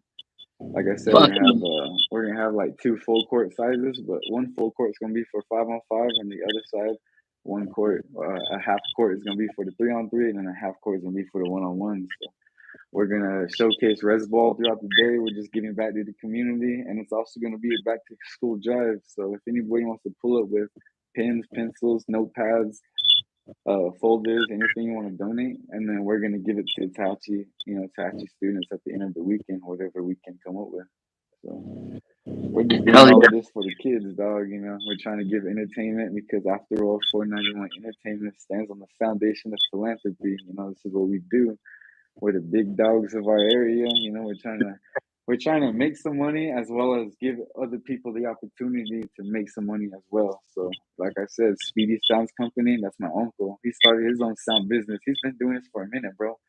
And I'm gonna be paying him, you know, just because, you know, he's helping out in the concession. You know, my family is taking their concession, so they're gonna be selling their own food, which is most likely a lot of the time it's Navajo burgers, you know, it's fry bread and it's all of the, you know, all of the good stuff. So nobody has to worry about driving to Gallup or driving to the store to get them burritos. We can have some home cooked food. So bring some extra cash, bro. Hell yeah. Good Uh, job. we're we're gonna have prizes out to first, second, and third as well. You know, of course, we're gonna hit y'all with the tournament shirts, but we'll also have some maybe like a big prize for like MVP in first place, bro. So you know, like you guys will Too just have to much. Too show up. much heat. LOG, that's So too much heat, bro. it's that exclusive stuff, bro. I had to let him know, man. I Fuck. had to let him know Hell you're yeah. sleeping on this tournament. Hey, we've been planning this since last year, bro. We've been planning this since last Let him year. know, man. Let him know. So y'all get at me. You know, my email is logrez491 at gmail.com. Check me out. And that's logrez at 491 at y'all or gmail.com. Yeah. Okay. So I also have LOGRed491 at gmail.com. yeah, bro, and I have the flyer up on my Facebook page too. If y'all want to check me out on social media, you know, on Facebook, I'm under Luke Queso, LOUQUESO, and on Instagram, I'm at queso.lu, QUESO.LOU. So check me out. You know, all my music's on all platforms. You know, Jerickson and Jermonson are both the homies. I've been messing with these dudes for I've known them for I don't know how many years now. Maybe like a year and a half, maybe 2 years, something like that. But I've been watching them a whole lot longer than that. So, man, props to you and your channel, dog. So, Thank you. Thank you. So July 22nd, 21st to the 23rd. yeah, 21st to the All right. 23rd. Open up your Save the date, schedule. everybody. July 21st to July 23rd. LOG is hosting a Res Ball tournament over in Tallahatchie at his family's ranch. Bring school supplies for the kids. He'll have prizes. There's going to be a country western dance on the night of the 22nd or the 21st. Night of the 21st, I believe, on Friday.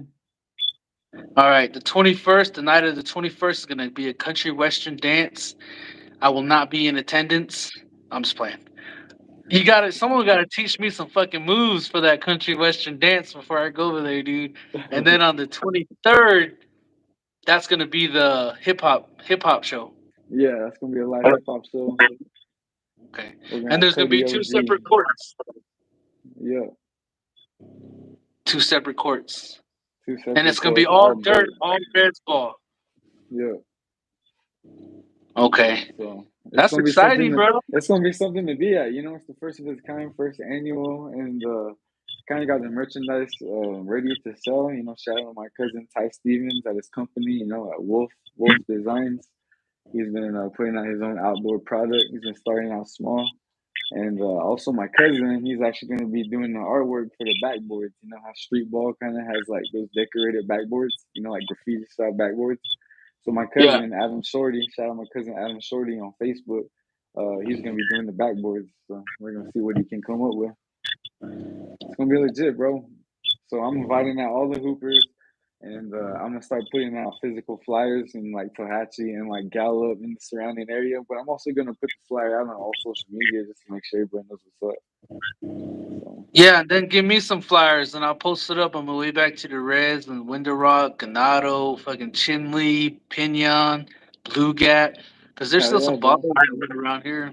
Yeah, you know the thing that's crazy about it is another thing that inspired me to have this event is that my auntie actually throws a volleyball tournament every year. And every year she has this volleyball tournament. There's always people that come from crazy like I remember some people that came from I think it was like White Mountain Apache. I remember people that came from Low Mountain or like even Pinion or like even in the Blue Gap area and you know they'll come from way over there to play in the volleyball tournament.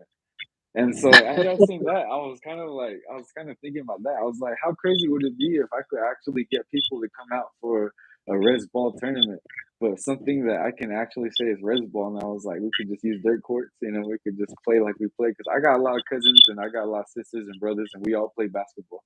I come from an athletic, you know, family, and we all compete against each other. So you know, we all play already. So this isn't nothing new to us. You know, all we're doing is just we're extending the invite to everybody to play this game of res ball that we kind of grew up playing and respecting and loving so well. Yeah, it would be dope if there was a ref there though. I think that'd be pretty cool, Yeah, like like I Res said, Ball.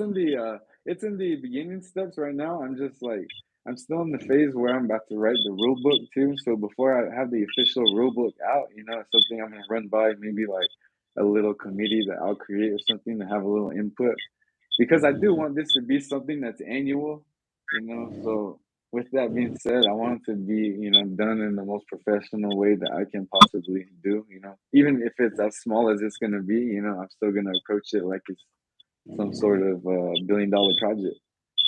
Yeah, just don't go as far as being like a Navajo Nation Fair Committee team because they fucking suck, dude.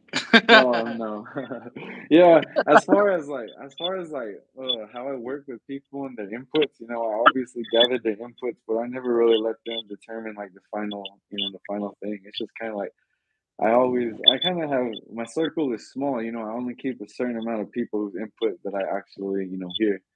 And then, you know, those are the ones I kind of listen to the most. And I'll be like, okay, you know, maybe that's a good business move. Maybe I should think about it like this or maybe differently like this. So that's kind of how I work.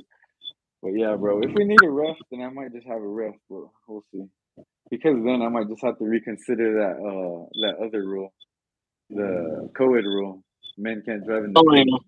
Yeah, because then Yeah, you have to have a ref. Then the ref is there to call that. You know what I mean? So there's no use having a that's ref the there and then dumbass not calling move. that. That's what I'm saying, bro. So I'm trying to accommodate all of these different parties. And if I get enough, how would you say? If I get enough requests to have like a men's bracket and a women's bracket, like there's actually teams to have a bracket, then maybe I will consider. But right now, I'm just having it open to everybody. You know, like your old uncle can play with the little nephew if they're just showing him how to ball. You know, it's just all inclusive. That's kind of how we all play at my house too. You know, so I might put together a little team myself, man. you know, I was actually gonna ask you and Jerkson if they wanted to put in a team because you know Jerkson, like he's pretty big in my area too. You know, like I mean, unfortunately he didn't come out to Sahatchee for the tour, but you know, or he did, right? Yeah, you know, Yeah, fortunately he was people there. didn't. yeah, people didn't show up to see Jerickson at the tour, but you know, like that's some stuff that they see on YouTube. You know what I mean? And to see Yeah. like local talent like that, bro. I can't believe Jerickson made it to the NBA. You know, like performing his stuff that he does, bro. Technically, he made the NBA. Yeah, he's cool. I'm pretty sure there's a kid out there that's like, damn, let me try juggling balls. You know, like try to do what he does. Yeah. Because I can't do that, and I've been playing all my life, and then that's what I'm still fascinated with. That's Yeah, why it's good stuff. I'm low key kind of scared to play him, bro. Like he feels like a Harlem Globetrotter or something. Like he might just mess around and dunk on me, or just cross me up or something. Don't go you. We were big, Yeah, you he's know, especially back when we were kids, we were big on playing NBA Street. I don't know if y'all ever played games when you were kids. You guys ever play NBA Street? nah. It was on the PlayStation console, and that was big on what me and my cousins used to play a lot. So all of their styles and all of their moves, kind of like bouncing it off people's heads or saying crossovers and Oh, different you know, passes. man. Yeah, that's how we picked up how to play as little res kids. And I hope Jerickson can pull that out in a tournament. You know, that'd be cool for the fans to see. You know what would be even cool to see, bro? It's a freaking Jonathan Nance versus Blue Nightingale 1-on-1. But And it that's happened at the first ever Res Ball tournament, bro. That would be the biggest clout I've been searching for. that would be. They're gonna be memes all over the res for that. Right. That was You crazy, see the bro. memes for Boo and Nigel and the skateboard? Yeah, they're all over the place. That was funny. He's all at Winter Yeah. Rock. He's all in Gala. Damn, bro, he's everywhere. That's just a walking meme. I think that's part People of are his plan, bro. I think a part of his plan is to stay viral, so that way people know who he is and things like that. And it just that's kind of like the new way that's of doing things, though. that's the reason why he doesn't change his clothes. Yeah, bro. I'm trying to show people he's solid. You know, he's not switching up for the culture, even though he's in a different seat. I wonder how much they get paid, though. Don't you think that's a good question? I want to know how much they get paid to be president. I don't think they get paid that much, dude. Honestly. You know, I really wonder because you know, like when you don't have any family members in the office, you kind of like grow up having these questions. And you're just like, I wonder, because you hear all of these rumors, you know, when you're around just like res people, like just like straight out the trench res people, you know, like because that's where I grew up.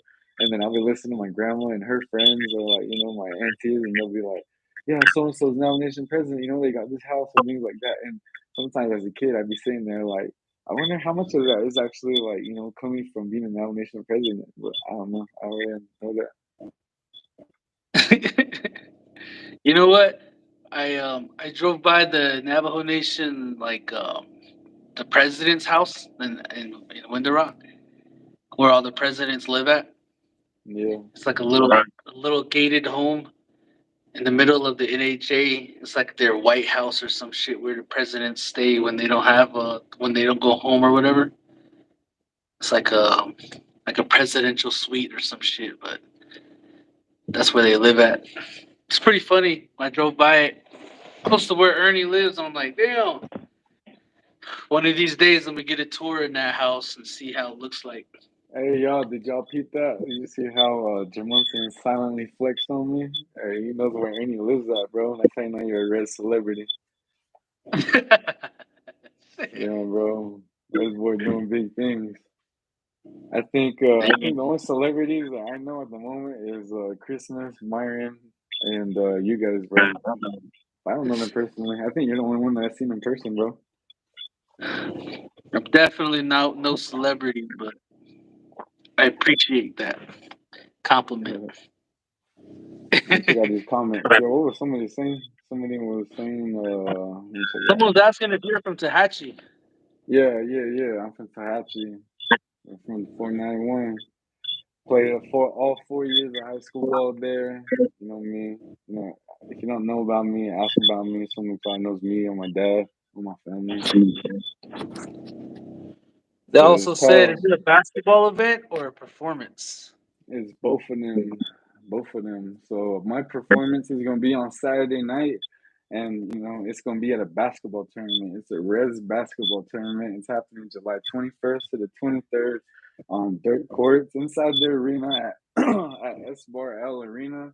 If y'all want to know more details about where that's at, look up S Bar L Arena or S Bar L Ranch on Instagram and Facebook, and there should be an exact pinpoint on where the directions are. So, and it's gonna be performances on Saturday night. Era's gonna be performing. Wait, who's all performing that night? I'm performing. So it's gonna be me, you, Chaos said he was down to do it. I told Katrina Benali, I asked to see if she was down, and she said she's gonna see what the schedule looks like. Cody OG and Cody OG has some homies that were down to do it for Halloween. So I told him we'll have a separate event for us. So I'm pretty sure he has a couple of artists that will be pulling up. Yeah. And whoever else wants to request, honestly, if you're a performer, you want to pull up, I ain't got much to offer. It's kind of a benefit. It's a school drive. I'm trying to I'm trying to give entertainment to, my part of the res. So, if you just want more fans, if you want more pull and people to listen, hit me up. I'm willing to give you some time to, perform and to get your name out there. E Monica says I'll be there, and E Monica lives all the way in California, so I guess we're all gonna finally meet E Monica. Huh, it's crazy. Yeah, I went down all the way from California. That's one thing. I'm gonna see what fans we get from different areas. See if we get anybody from further out, because you'll be surprised what my family gets like from as an audience. Because when we had the haunted house, we had people like from like Texas. We had people from like out of state, and we even had some of the Filipinos show up too, because they work at the school, but they checked it out too, and they were like, "Man, this is crazy. You guys are wild over here." So Tohachi, this homie came who was driving by Tohachi the other night, and I asked him because he knows where Tohachi is, and I asked him, "Hey, you know where Hamburger Hill is?" He's all cracking up. He's like, "Yeah, I know where Hamburger who, Hill who are you is." asking that? Who are you asking that? Phil, Who's name's that? Phil. He's a guy on the channel that comments. But I Oh, I met up see. with him.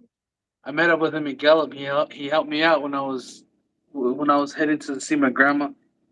But I made a track called Hamburger Hill, inspired That's by funny. Hamburger Hill. That's just funny, bro. That's just funny. I didn't know about that. You gotta send me the link and listen to that. I gotta see if it's I actually. didn't release it or anything yet. I just Oh, have it that's in my. funny. Well, send over the unreleased file, bro. I'll fact check it. that's a I that's a was old thinking, that's a remember old I huh? told everybody I'm gonna make a whole YouTube channel just dedicated to my music, and I'm just gonna release music on YouTube just free, because a lot of my music I use beats that don't belong to me, and Oh I yeah. can't get paid for those beats. So I just want to release those tracks, and Hamburger Hill is on that list to release. Damn, Yeah. bro. You'll make Tachi proud if you release that one. Huh? I said you'd make Tahachi proud if you released that one. Yeah. That's like a old school auntie and uncle joke. I don't really know nothing about it personally, but it's just known as the spot, I guess. You know what? Maybe I it's was like a actually generational thing, generational thing. Like maybe their generation that was the spot where. I was But actually on that hill with Lefty, and we were trying to record a music video up there to that song. That's when I had the Black Angus, and I was yeah, on top of the Black Angus just singing that track, and then Lefty was walking around me on the hill, and I was riding my scooter up there, and I lost all that footage though. I didn't get to do anything with it. damn, bro, you're So lucky you didn't get it. You're lucky you didn't get attacked by a cougar, bro. It's Tahatchee, land of the cougars. A lot of cougars out there, huh? I was trying to get use Lefty as bait, but it didn't work out. That's They all funny. got scared. Lefty was all Cougars about to are be actually scared Lefty. of. Lefty was all Yeah. about to be like one of them safari cameramans, bro. He was all watching you about to get mauled by a fucking by a cougar. Cougars are all sneaking up behind the trees and shit. Right, you all couldn't see it. You just all flailing around your music video. Yeah. Yeah, yeah, yeah. Then it's all creeping up. They're like, "Hey, watch out, the cougar!" Crazy Yeah, stuff, bro. I made that track back in the day. It sounds all right. I like it. That's funny. What'd I you like make that track in reference to? Did you know about it before, that. I heard or do about it. you, Yeah, or we do were you guys hustling. got one, or do you guys got one opinion too, Huh? or do you guys got a Hamburger Hill opinion? I think there's Hamburger Hills all over the res. Damn, bro, that But should be a when YouTube when we channel. left, Just checking out all these Hamburger Hills. when me and Lefty were over there hustling, I don't know if you saw us on live before, but we were selling next to that Chevron. Oh yeah, Yeah, and then yeah, a couple people told us about it there, and then a couple other people told us about it too, Hamburger Hill. But this lady over in Gallup, she's a real older lady. She said she was from there too. And once I said Hamburger Hill, dang, she fucking cracked up. She got all happy, dude. big old smile just came across your face, bro. Big ass smile, dude. I was like, oh That's funny. shit, Hamburger Big Hill's old, got big old mischievous smile. Hamburger Hill's got traction, dude. When you drop that name, everybody Right. gets it, man.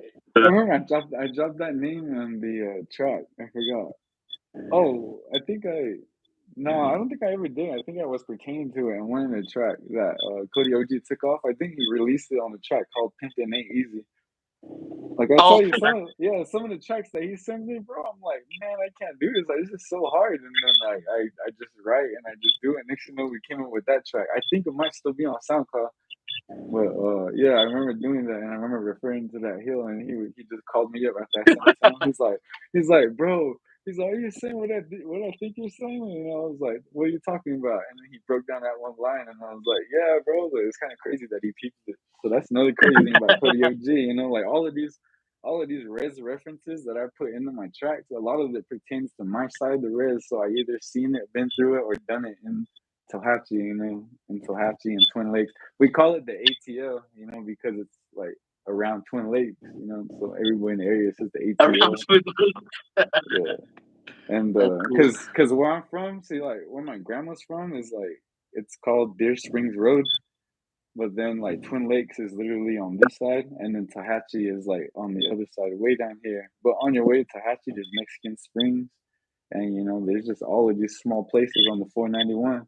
That's why I say it's a reservation freeway, because you get all of these towns. See, like when you sold it to Tallahatchie, it looked like there wasn't a lot of people, right? Yeah. Yeah, but like that's only a little fraction of people that declare that they're from Tallahatchie. A majority of the population lives like out of that NXA housing. So you get like people that live kind of over here, and it's just kind of here and there. Yeah. It's You just see not in them that pull up. area. You see them pull up for the basketball games though. That's when you realize, like, damn, there's this many people in this town. That's when you start realizing, like, we actually have a lot of people, especially for like the high school parades and things like that, like the Yeah. football games. We got to see all those people show up in that tournament on the twenty Bro, first. that's what I'm hoping. So that's what I mean. I gotta send them out to the chapters. I gotta send them out to the homies. I know I got a lot of baller friends from where I'm from, so I'm hoping they put in a team too. So my team actually is consisting of homies from my area for this Gathering the Nations tournament.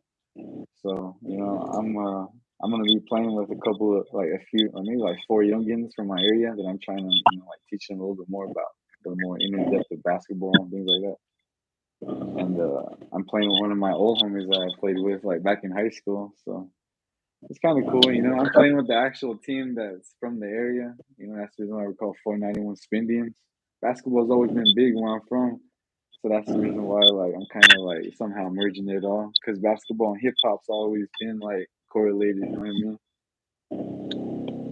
Hey, when I was making music, like really heavy making music, I always wanted to make music about different topics and shit. Some of the things I made music about, I didn't really experience it, and I sort of just um like a perspective type track. You know what I'm saying? About some things that I see, and I put myself in that person's position, and then I make a song about it.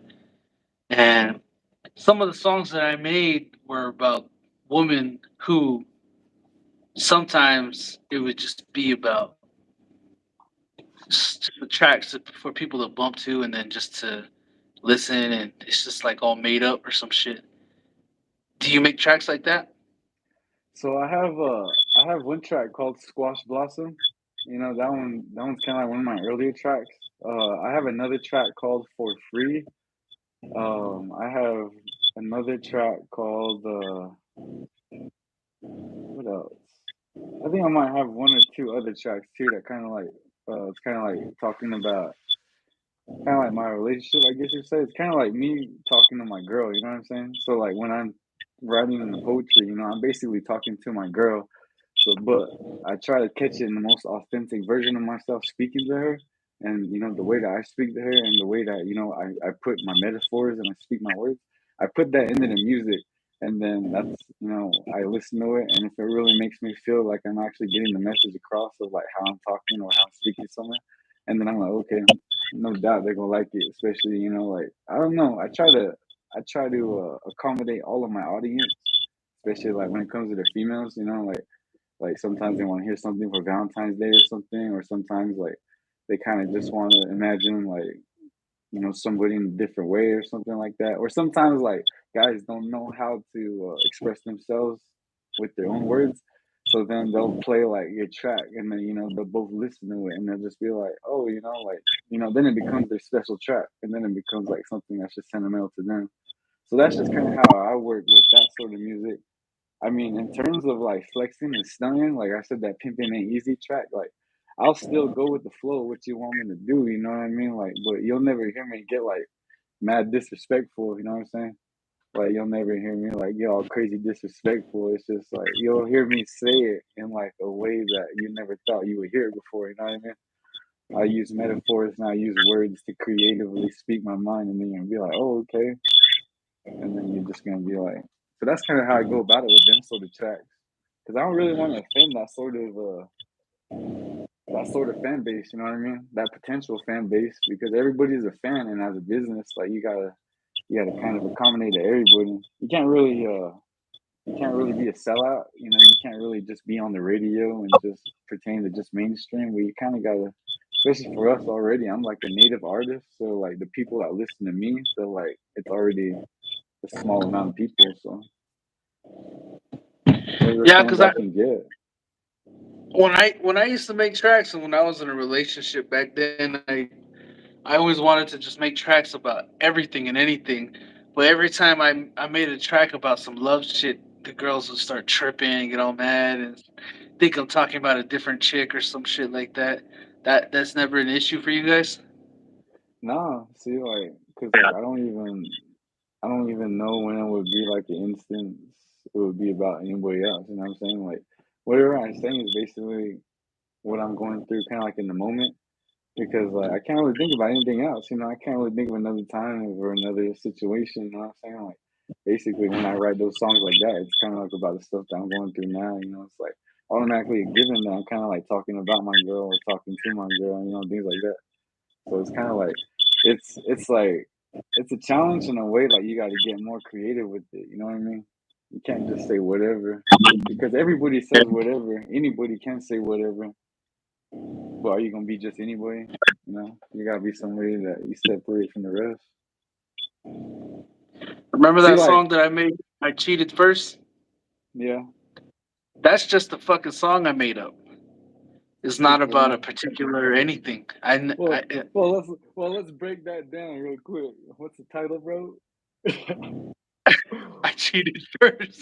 There you go, bro. Like, let's say maybe the title was a whole lot different, bro. Just kidding. That was it's kind of a given, Yeah, bro. How can it be that and it's not about that? Just kidding. I don't know, bro. That's crazy. no, no, it is about cheating first, but Yeah. it's not about a thing that I actually did. You know what I'm Yeah. saying? It's just a track where I'm like, fuck.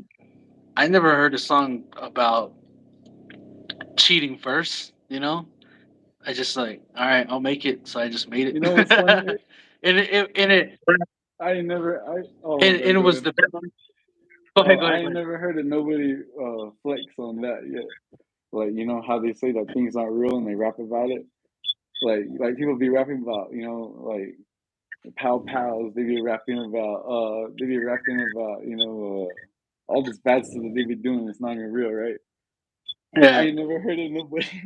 I ain't really heard of nobody that said, yeah, I cheated first, and it's all like, it's not even real, though. It's funny. It's like you kind of took the opposite way. That's kind of funny. But The let's be reason real. why Did I you say did you that do it is for did you do it for clout? Did you kind of do it for views, or were you just trying to get some shit off your chest? I didn't do it for clout or I didn't do it for views. I just did it because I never heard a song like that before. Listen, I just made it. And I know people do say shit like that, but you heard the song, right? I think I might have heard it maybe at one point, but I don't remember it honestly. I want to run it back again eventually. Probably Yeah, I right don't after think we it's get out. off. I'm gonna play it. I don't think it's out. It might be out on SoundCloud, but you see, that song I was sleeping in my van at Love's at the gas station, and I was listening to a beat, and I heard that beat, and I was like, "Fuck!" And I started saying shit in my head, and then I was like, "I cheated first," and I'm like, "Holy shit! Maybe I could make some shit like this," and then I just made it. And the second verse in that song kind of has some real meaning to it, but the first one and the hook kind of don't mean shit. But it's like that song caused so much problems in the relationship that I was in, and it caused so much problems with the person who I used to see. They thought it was about them and shit like that, like I was bragging about. I was like, nah, this doesn't mean nothing. It's just a song that I just made up. It's just a made up track. And I have a lot of tracks that are just made up tracks, you know? Yeah, But then a lot of them, they mean something. And then for me, it's cool because it kind of gives me like camouflage. You know what I'm saying? Because yeah, I can slip some shit in there that's real shit, but then I'd be like, nah, that track is just all made up. yeah, But kind of like I don't really want to tell somebody what I'm actually going through or what I actually did or how I actually see things. So then I could just say, yeah, I admit that I make tracks up just to make it up. But then again, I say a lot of real shit on these tracks too. So it's really up to you to decipher whether I'm fucking around or if I'm being for yeah, real. You know what I'm saying? So yeah. I like to do shit like that. And back in the day, I made a track about um, what is it called? Love kills slowly, and then it's about me hitchhiking from here to over there in the middle of the night. Me asking the girl to come outside, and I say, "Hey, let me use your phone to call my mom so I can let her know that I'm here safely with you." She gives me the phone. I start dialing a number, and in the song I play a ringtone. Remember those old school ringtones? Pops up, Yeah. and I see a message from a guy who has the same name as my homie. So I asked her what the deal is. Just go all crazy and shit. I'm literally yelling on that track telling Damn, her, who the fuck is this guy and shit like that. You know what I'm saying? you're on some And Dear Stan shit. like what? You're on some Dear Stan shit. Remember that Eminem song? Oh yeah, yeah, yeah, something like that. But it was a really good song, Yeah, and I never released it, but I just kept it, and it wasn't real. It wasn't a real thing. I didn't go through it. And and then my homies thought it was a real thing. They're like, "Fuck, dude, that's fucked up. That really happened." And I was like that. they're like, you Like, gotta get some help, bro. yeah, so I like to release tracks like that sometimes, and but a lot of things that are real sentimental, those are the ones that I really mean, like my son's for my songs for my son, and sneakers. That one's like real shit for the guys out there to be careful with the woman. You know, a lot of my music is geared toward. I don't know if you know, but shit, I'm really good at making love music, bro. I can Oh make love yeah, tracks like real good love tracks, bro. I'm not even trying to. I'm not trying to gas myself up. I'm not trying to be all full of myself, but for some weird reason, I can make really good love music, whether if it's good love or bad love, heartbreak or cheating, bro. We whatever, gotta dude. we gotta I, we gotta collab on one and knock State Line off of the love tracks, bro. Yeah. Yeah, bro. We'll knock Yeah, Friday Friday off of the top records. man. Yeah, I'm down. I'm down. I'm really yeah. But what one of my advice to give you, bro, is just be careful what you say on the track because that some of that shit does manifest, you know? Because I said some shit that I shouldn't have said, and sometime down the long the road, some of that shit came true. Like I made a song where I was in a dad's perspective with two sons and a daughter, and how difficult it was between my kid's mom and me, and I was like a song to my kids. It's called "Dear Letter to My Family" or something. And then I was singing to my daughter, and I was singing to my sons. Oh shit! Resi just LOG just said, man, you're fucking boring me. We're not here to talk to you." Then he just logged off. Anyways, I can still tell you guys, but it was just a perspective song, and then it kind of just became a real thing. And now in my life, I have a son and two. I have two sons and a daughter, and then it just it it just basically manifested into its own reality. So now I'm just like, fuck. I mean, not that I regret having children. It's just that it happened. You know what I'm saying? So if LOG is still watching this, man, bro, just be careful what you say on tracks. Um, Everybody says that shit though. All the famous people that I see their interviews, they say just be careful what you say on songs because they eventually manifest into reality. So if you guys are out there, you guys express yourself verbally. Be careful. Sometimes I remember those things when I'm doing YouTube videos and when I record myself saying certain things. Sometimes I'm like, damn, should I really say this? Should I calm down and not say this? Because I don't want things like that to become like actual shit. So sometimes I kind of calm down and not say certain things, but sometimes I just really don't care and I say whatever I want to say. But for sure, though, just be careful what you guys say. But shout out to LOG Rez for jumping on the live. I don't know what happened. It just says the guest left. But shout out to him. Maybe his battery died or something. But shout out to LOG. Go follow him on his social media platforms. Check out his music and support his music. Like I said, he's a really cool guy, and I really respect him as a. I really respect him for as much as I know about him. I respect him a lot. So shout out to LOG and check out his music and make sure on July, what is it, July 21st, 22nd, and 23rd, he's hosting a Res Ball tournament over there in Tohatchee. And it's going to be all Res court, dirt court, and there's going to be a performance on Saturday night. Wait, I think Sunday night. But the country western dance is going to be on the 22nd. Then the hip hop stuff is going to be on the 23rd. But he said there could be surprises, and then also bring some supplies for the kids that are in Tohatchee. So yeah, just shout out to LOG for jumping on the live with me tonight. I appreciate it. Um, yeah, I don't know what happened, dude. I don't know what happened. You trying to join back on? Yeah, I haven't got your request yet neither. I probably got to resend that link, but let's see. The fuck, what are these little dots? You guys see those little dots? Yo, try to join again. LOG, try to join again.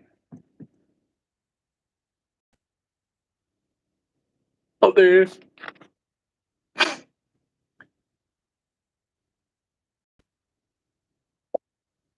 Do you stay up on these lives, man? How long's the longest you ever collabed on a live? The other night, me and Jerickson were on for a couple hours, maybe like 3 hours. We were just fucking roasting people, bro. We were I heard roasting about that. everybody. Nobody was safe on the lives. I heard about that. Every Yeah. time I think about the roast, I was thinking about The Office. I remember Michael Scott. He's like, "I want to get a roast," and he didn't even know what a roast was.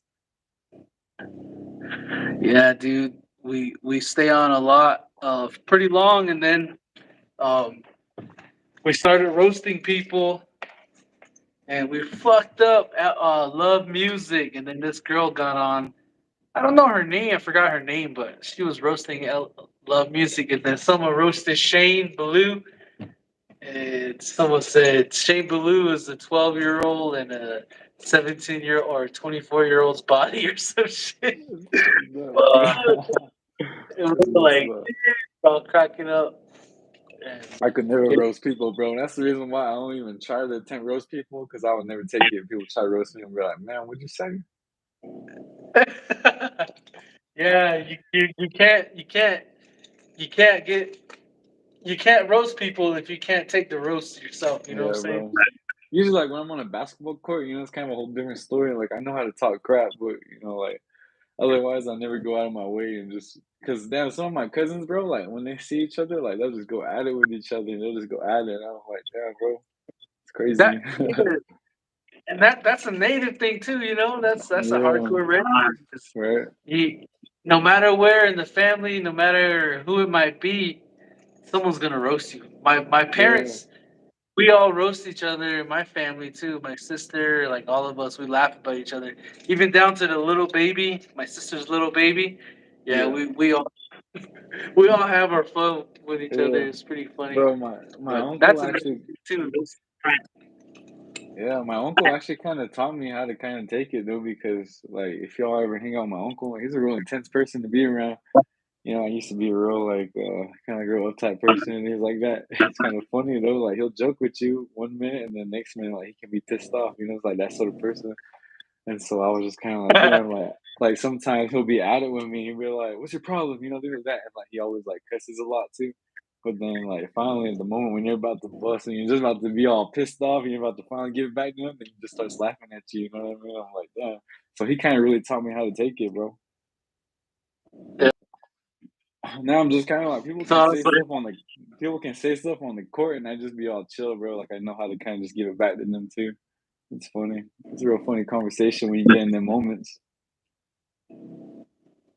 yeah. See, I'm glad you let me know. Now, I mean, I wouldn't have roasted you either way because I just wouldn't. There's certain people I wouldn't do that to. There's certain people I wouldn't say those things to. Yeah, And like, I wouldn't roast Christmas because I just wouldn't know what to say. You know.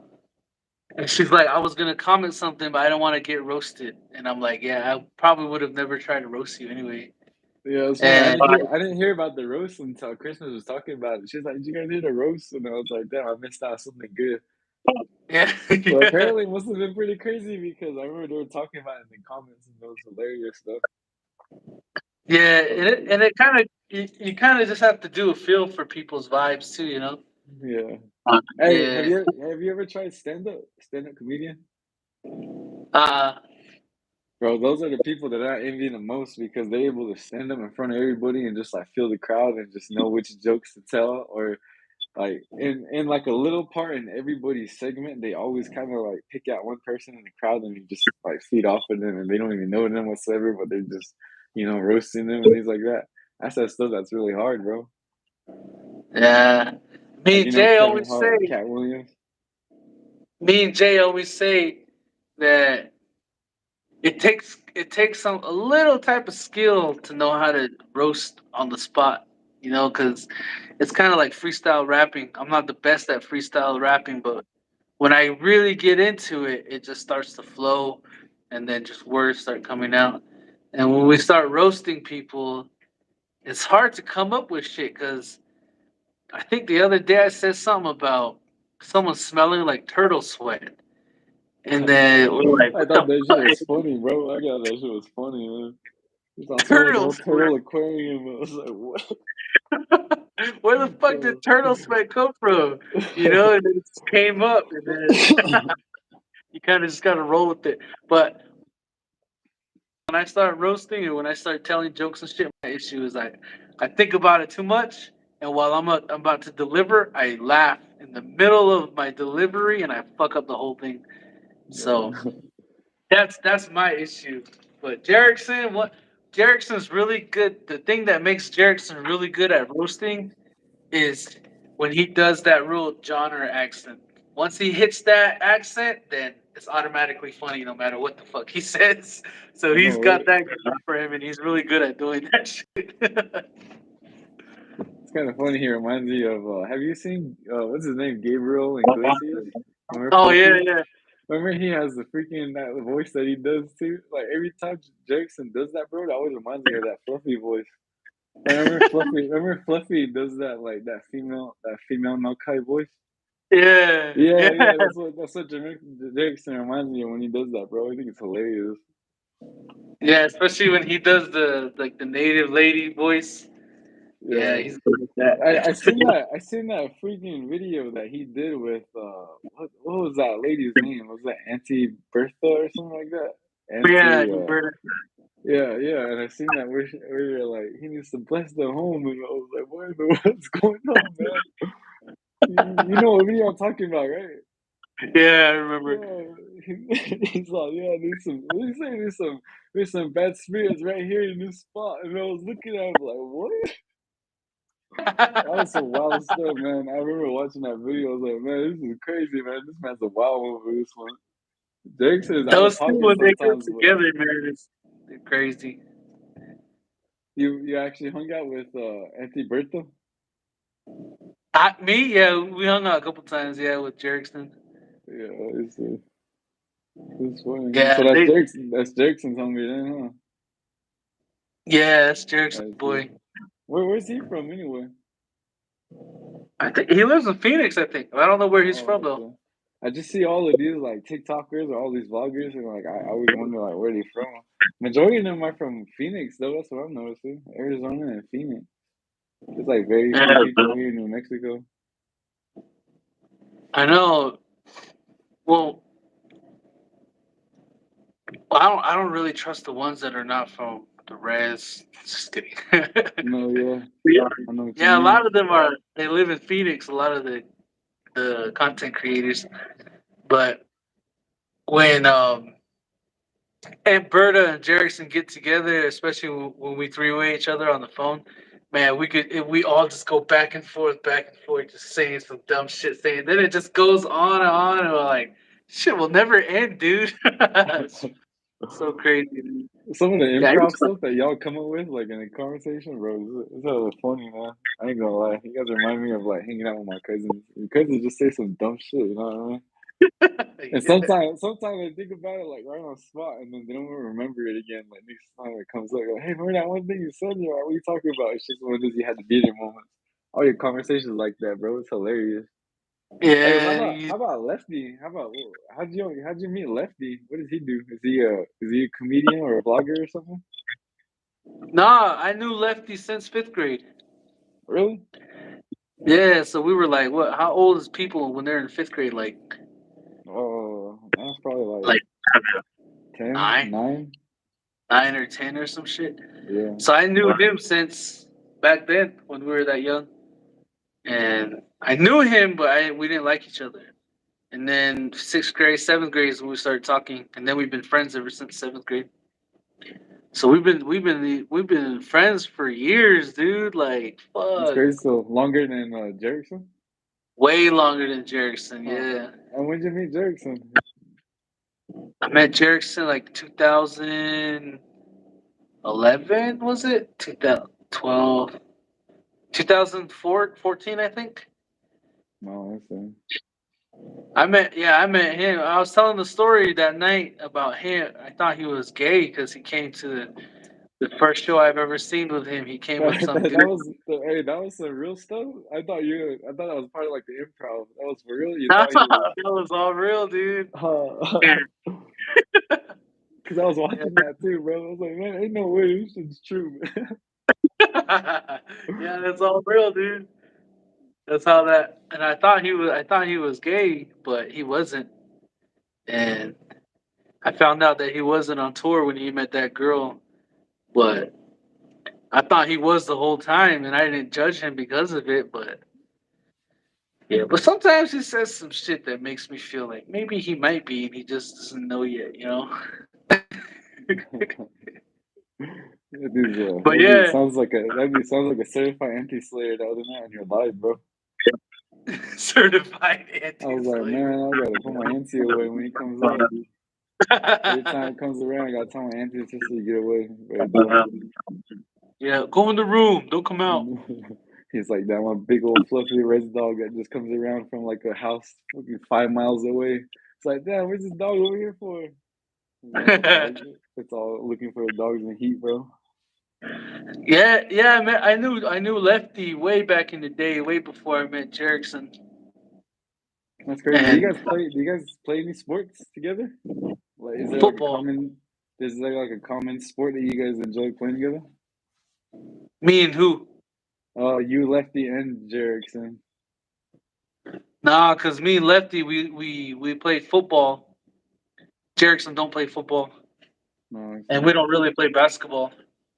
I mean, I play Okay. basketball, but I'm not good at it. You know, I can run the ball and put it in the basket. Yeah. Um, but me and Lefty, we played football in middle school and high school. As a squad, do you guys do anything for each other's birthday?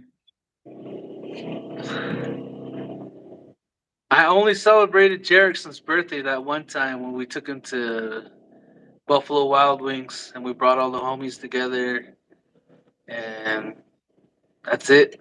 But none of them do shit for my birthday, so I I know, stopped right? doing crap on their birthday. I did a couple things for the homies. This was probably like when I was in college, though, when we were just like first hanging out. And then I was just kind of like, all right, no, it's cool, man. I'm just kind of doing my own thing. As you get older, bro, your birthday just kind Yeah, of becomes like something you just kind of want to chill out with your family, though. You don't really want anything because you can basically buy everything, you know? Yeah, we did. That was a badass birthday party we did for Jerickson. Though everybody bought him sex toys, and he was all happy about it. Man, y'all are wild for that one, too, man.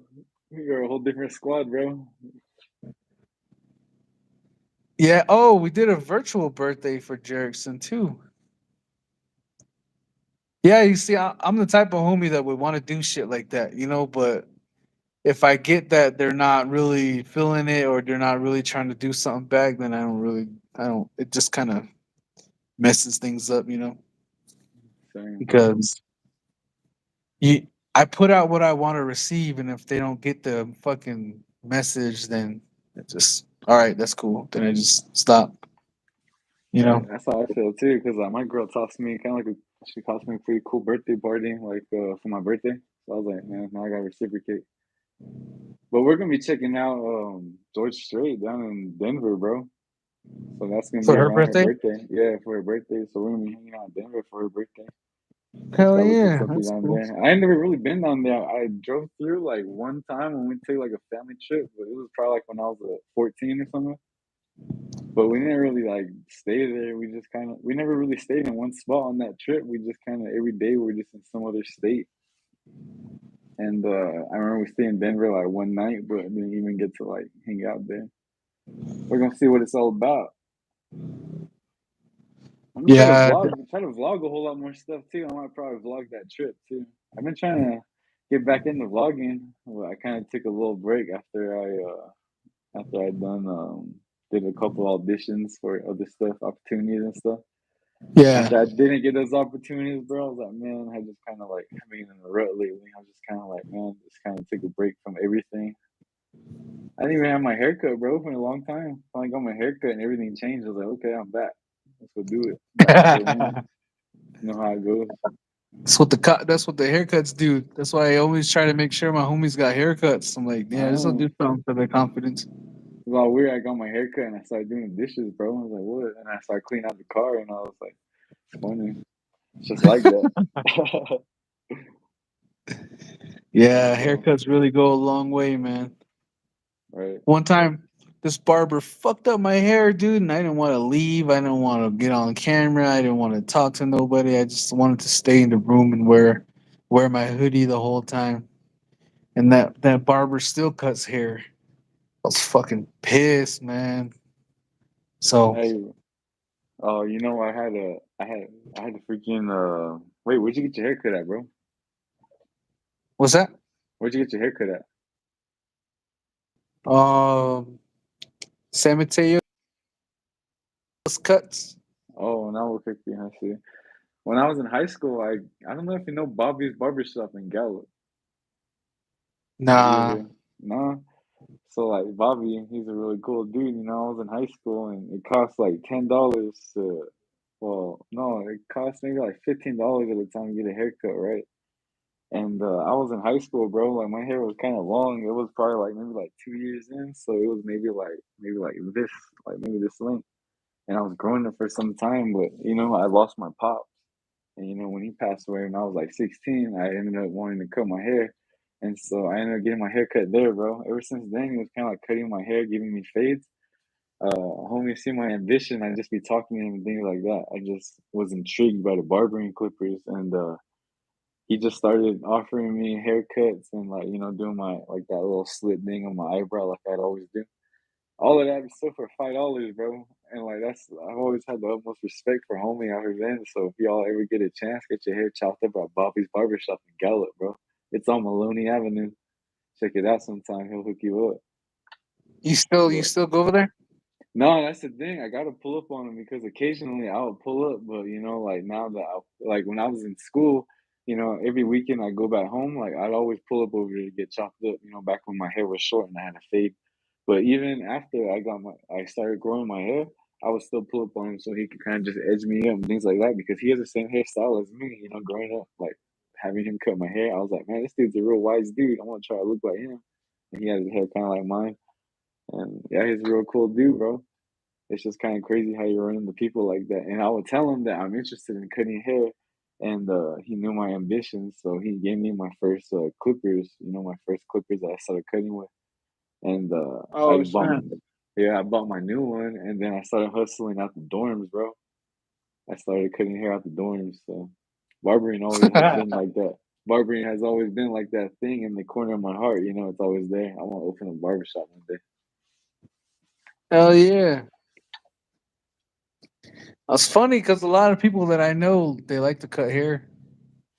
Some of it's because you have to, especially when you're on the res. Like, bro, like my pops, he used to cut my hair, but he never really like faded it. So it would, I mean, it wouldn't be sticking out, but it would just go to right here, and then there would be no fade line. It'll just be dark all the way.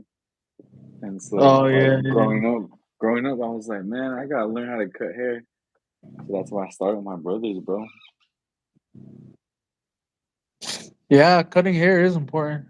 My homies used to cut hair in the locker rooms too, bro. Like in the before basketball games and football games. Just used to cut it up real quick. Yeah, bro, just cut it up over the trash can. What time is it, bro? Over the trash How long we can. been on? I've been on for 2 hours. Were you on? You weren't on the whole time, huh? Nah, I think it was off for like a little bit, and then I came back on. Yeah, like maybe an hour and 30 minutes or so. It's crazy, bro. What time is it? Because my banging ass is over here trying to get someone to jump on the live with me. Damn, bro. Well, now that I go over the jitters of actually being on the live, bro, so now I know that I can do it. So you just might Nah, catch you're me doing good. live a little more. Yeah, you're good, man. You're good. I'll have you jump on the live again sometimes. For sure, bro. But We can talk about whatever. Like I said, I'm trying to start a podcast, talk about whatever. I can talk about sports. I can talk about science. I can talk about rap. I could talk about the res. I could talk about politics. I could talk about whatever. You know, I've always been that res dog, fascinated with a little bit of everything. Everybody tells me, everybody tells me I'm everybody's favorite cousin, and I'm that uncle's nephew. You know what I mean? So I yeah. always got something to say. I always got stories to tell. I'm always available, man. Hell yeah. Yeah, man. Yeah, you're cool, man. I like talking to you. You're pretty. For sure. We gotta definitely go rock Sometimes, climbing again, though. For sure, for sure. I yeah, I'm got me a down, dude. chalk bag, bro. There's That's that. how I know I'm legit now. I got pressured into What'd you buying. get? A chalk I bag? bought a chalk bag. Got some chalk. Now I feel official. Fuck. Okay. Yeah, bro. Yeah. Well, probably maybe on Saturday or some shit. Saturday or Sunday. For Because sure, man. I'm thinking about not going to Flag tomorrow or Albuquerque today because I can't fucking I can't sleep. So I'm gonna be real tired to be working tomorrow. So I might just push all my appointments to Saturday. So And you then gotta just do what go. you do, gotta do for the family. Just let them know that you're going through what you're going through. I'm sure they'll understand. Sometimes you gotta take a moment and step back. You know what I'm saying? Can't really keep yourself going. True, true, man.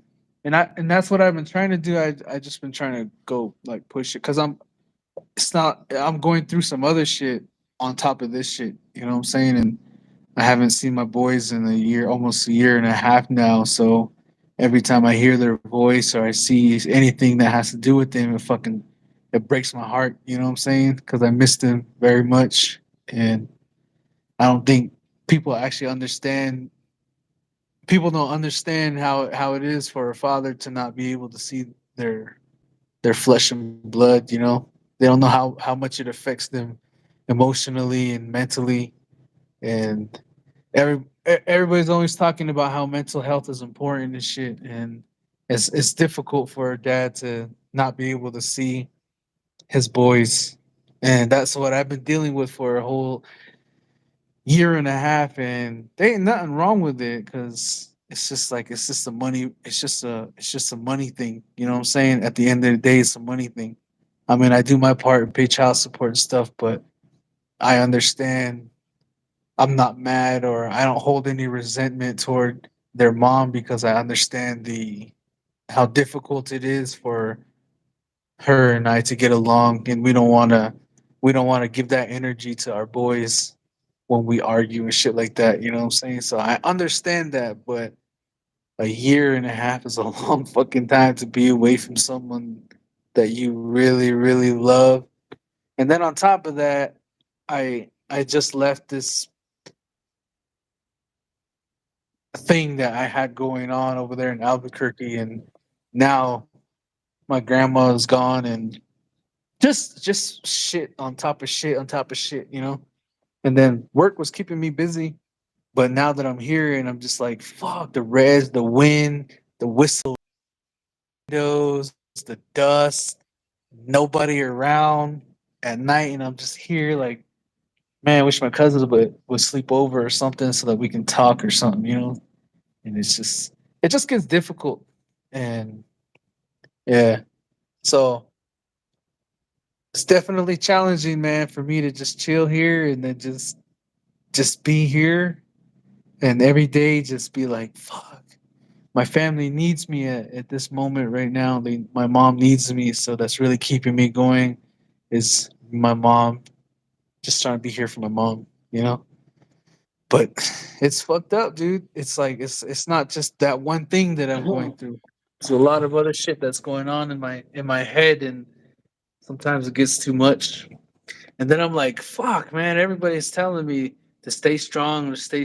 And I'm like, how much fucking stronger am I supposed to be, dude? I've been staying strong for like a whole fucking my whole life. And all my cousins, like I really got along with, they're all gone, you know? And I can't rely on them anymore. They used to have my back. They used to protect me and against people who say shit about me and or who start shit with me. That now they're gone and I can't depend on them anymore. And me and my older brother really don't get along, so I can't really depend on him when it comes to shit like that. I can't reach out and talk to him. I love Jerickson. I love Jarek, but they're not as open emotionally as I am. You know what I'm saying? Because I'm a real emotional dude, and I like it when I am able to express my feelings to people when I talk to them. I want to be open with them, and I want to tell them how I feel. That's why when I jump on the live, I always tell people how I feel and what's going on in my life and shit. And it really feels good when they communicate with me, but when they're just shut off, fuck, that shit sucks, man. And then I mean, I love Jerickson and Lefty, but it's just that point when I can't say anything to them like about what's going on in my life. I mean, I do try, and they do try their best to say something to comfort me or to uplift me, but I just know deep down in Jerickson's head, he just wants to say some funny shit just to get over that Deep down, moment he's that all I'm trying saying to it. have. Deep down, he's all saying it in the anti voice, bro. Yeah, he's like, it's just like that with him though, and I can't blame him for being that way. And when women are like that toward me, dude, because my mom, she's always been real emotional with me since I was a kid, and I always see my mom, and I'm always like, when I get older, I want to be with a woman who cares for me as much as my mom does, you know. And every time I hit up my mom and talk to her, she listens to me no matter what, no matter when. And when a female comes into my life and they're not the way they're not the way I would like them to be as far as being open to a man, being emotional, and being what's that word called? There's the word of Vulnerable. huh? Vulnerable. Vulnerable. Yeah. When they're not open to a man being vulnerable to them. And then and at the end of the conversation, when you thought you could have been open with them, all of a sudden we were talking about them and how they're feeling and how they're doing, how they're and all that shit. I'm like, man, we always talk about how you're feeling and how you're doing. You know, like I want to talk about how I feel and how I'm doing too, because my mental health matters too. You know what I'm saying? So all of that comes into play, and then now I'm fucking sitting here alone in my house, and it's just weird. You know what I'm saying? But yeah, I don't know how the fuck I started talking about this. You see, this is what I'm saying, man. Fucking That's just that's just the native that's just the native way, bro. Like natives don't know how to they don't know well, they don't allow men to talk about what they're going through and things like that because it was never allowed, you know what I'm saying? Because if you look into our history, like our grandpas and maybe like even our uncles and our dad, like we never really seen them, go through their lowest point because they weren't allowed to show it. You know what I'm saying? Now our generations of yeah, people, we're figuring out that in order for us to at least heal the intergenerational trauma and to like create a different future for like our kids, I guess you would say, we got to break that cycle and talk about emotions and know how to express it. Because let's be real, like how many times have older adults, like when you were growing up, like they didn't really express it to you, and sometimes you think about it, like damn, sometimes I wish I knew what this felt like, like because there's certain areas where I lack, you know what I'm saying? Like, I mean, just down to the simple things, like maybe just like holding hands or just certain things. Like I was never like, I was never around this stuff, so it's just kind of like I don't understand it, you know what I mean? But yeah, that's that part. I would just say they call it toxic masculinity or whatever. That's how you and I yeah. both grow up. You know what I mean? We were taught to be tough, taught to be strong, taught never show True, anybody. You know what I'm saying? true. But once we get over that, what I've been studying at Native American Studies at UNM is once you get past that toxic masculinity, then you can basically shape the next generation however you want it to go. Like you can basically overcome the stuff where you're lacking and you can show like your son that you can actually be an alpha male without doing all of that weirdo stuff, without calling females certain things or without having to be like a pimp or having to be macho, you can assert dominance and you can also show affection, you know what I'm saying? Like that's what I try to show the youngins. That's why like my personality is the way it is. I try to teach myself from a young age to tell somebody like, "Yo, man, what you're doing is pretty dope. Like, I appreciate what you do for me." Or like even down to just like telling my step pops, like, "Yeah, I love you." Like that's some stuff that you never really hear between like men and on the res especially. That's like the biggest problem. And like every chance that I get when I come across on my cousin brother too, like any of my cousin brothers, like I'll try to exercise that every time, try to desensitize myself to, saying I love you, dog, certain shit like that, bro. It's kind of weird where we're from. There's like a certain expectation of how you should act, and it constantly hinders our thought. It makes us out to be like, I don't know, put so much pressure on ourselves. It makes us out to be something that we're not really trying to portray. But it makes us out to be bad men. It makes us out to be alcoholics. It makes us out to be domestic abusers. It makes us out to be a whole lot of stuff that we aren't, only because we're under a pressure of what we should be like. You know what I'm saying? It's just rough out here. True. I agree 100% with everything you just said, man. You couldn't have worded it any better. Yeah, but They'll do good though. Like I always wondered about how my pops, my biological father, went through it because he was incarcerated, so I wasn't able to see him like I wanted to. There was like periods of my life where he was just completely out of the picture because he was just incarcerated. But even at times when he was out, like I was just, I was a pissed off teenager. I was a pissed off young man, and I was trying to figure out my emotions and I didn't know how to process or how to express it. And so I just obviously took it out on him. I was just mad toward him and things like that. But, like once I got older, I got to the age where I was like, I'm actually in control to actually go over there and see him, things like that. And once I finally started getting to that point, like, unfortunately, he passed away. And so I was never really able to like mend that bond with him or to even like speak to him. So, but that's something that I always see. I see in the pattern, like especially like when you're talking about your boys, like that shit must be rough. Like I said, I never experienced it because I ain't a father, but I look at it through the experience of being like, your son, because I was in your son's shoe, like just wondering where pops is at, or wondering when everything's gonna be better, and they're gonna get through it, bro. There's gonna come a time where they're just gonna hit you up, and then it's gonna be normal. It's gonna be like, hey, pops, like I've just seen them, bro. I've not seen things work out where like the kid actually just goes to both sides equally just after they're old enough to decide that, you know what I'm saying? They'll get there, dog. This is the reason for everything. It's kinda hard to see in the moment. it just makes you wonder, like, yeah, it'll eventually get there someday, but why the fuck do I have to hurt so much in order just to get to that moment?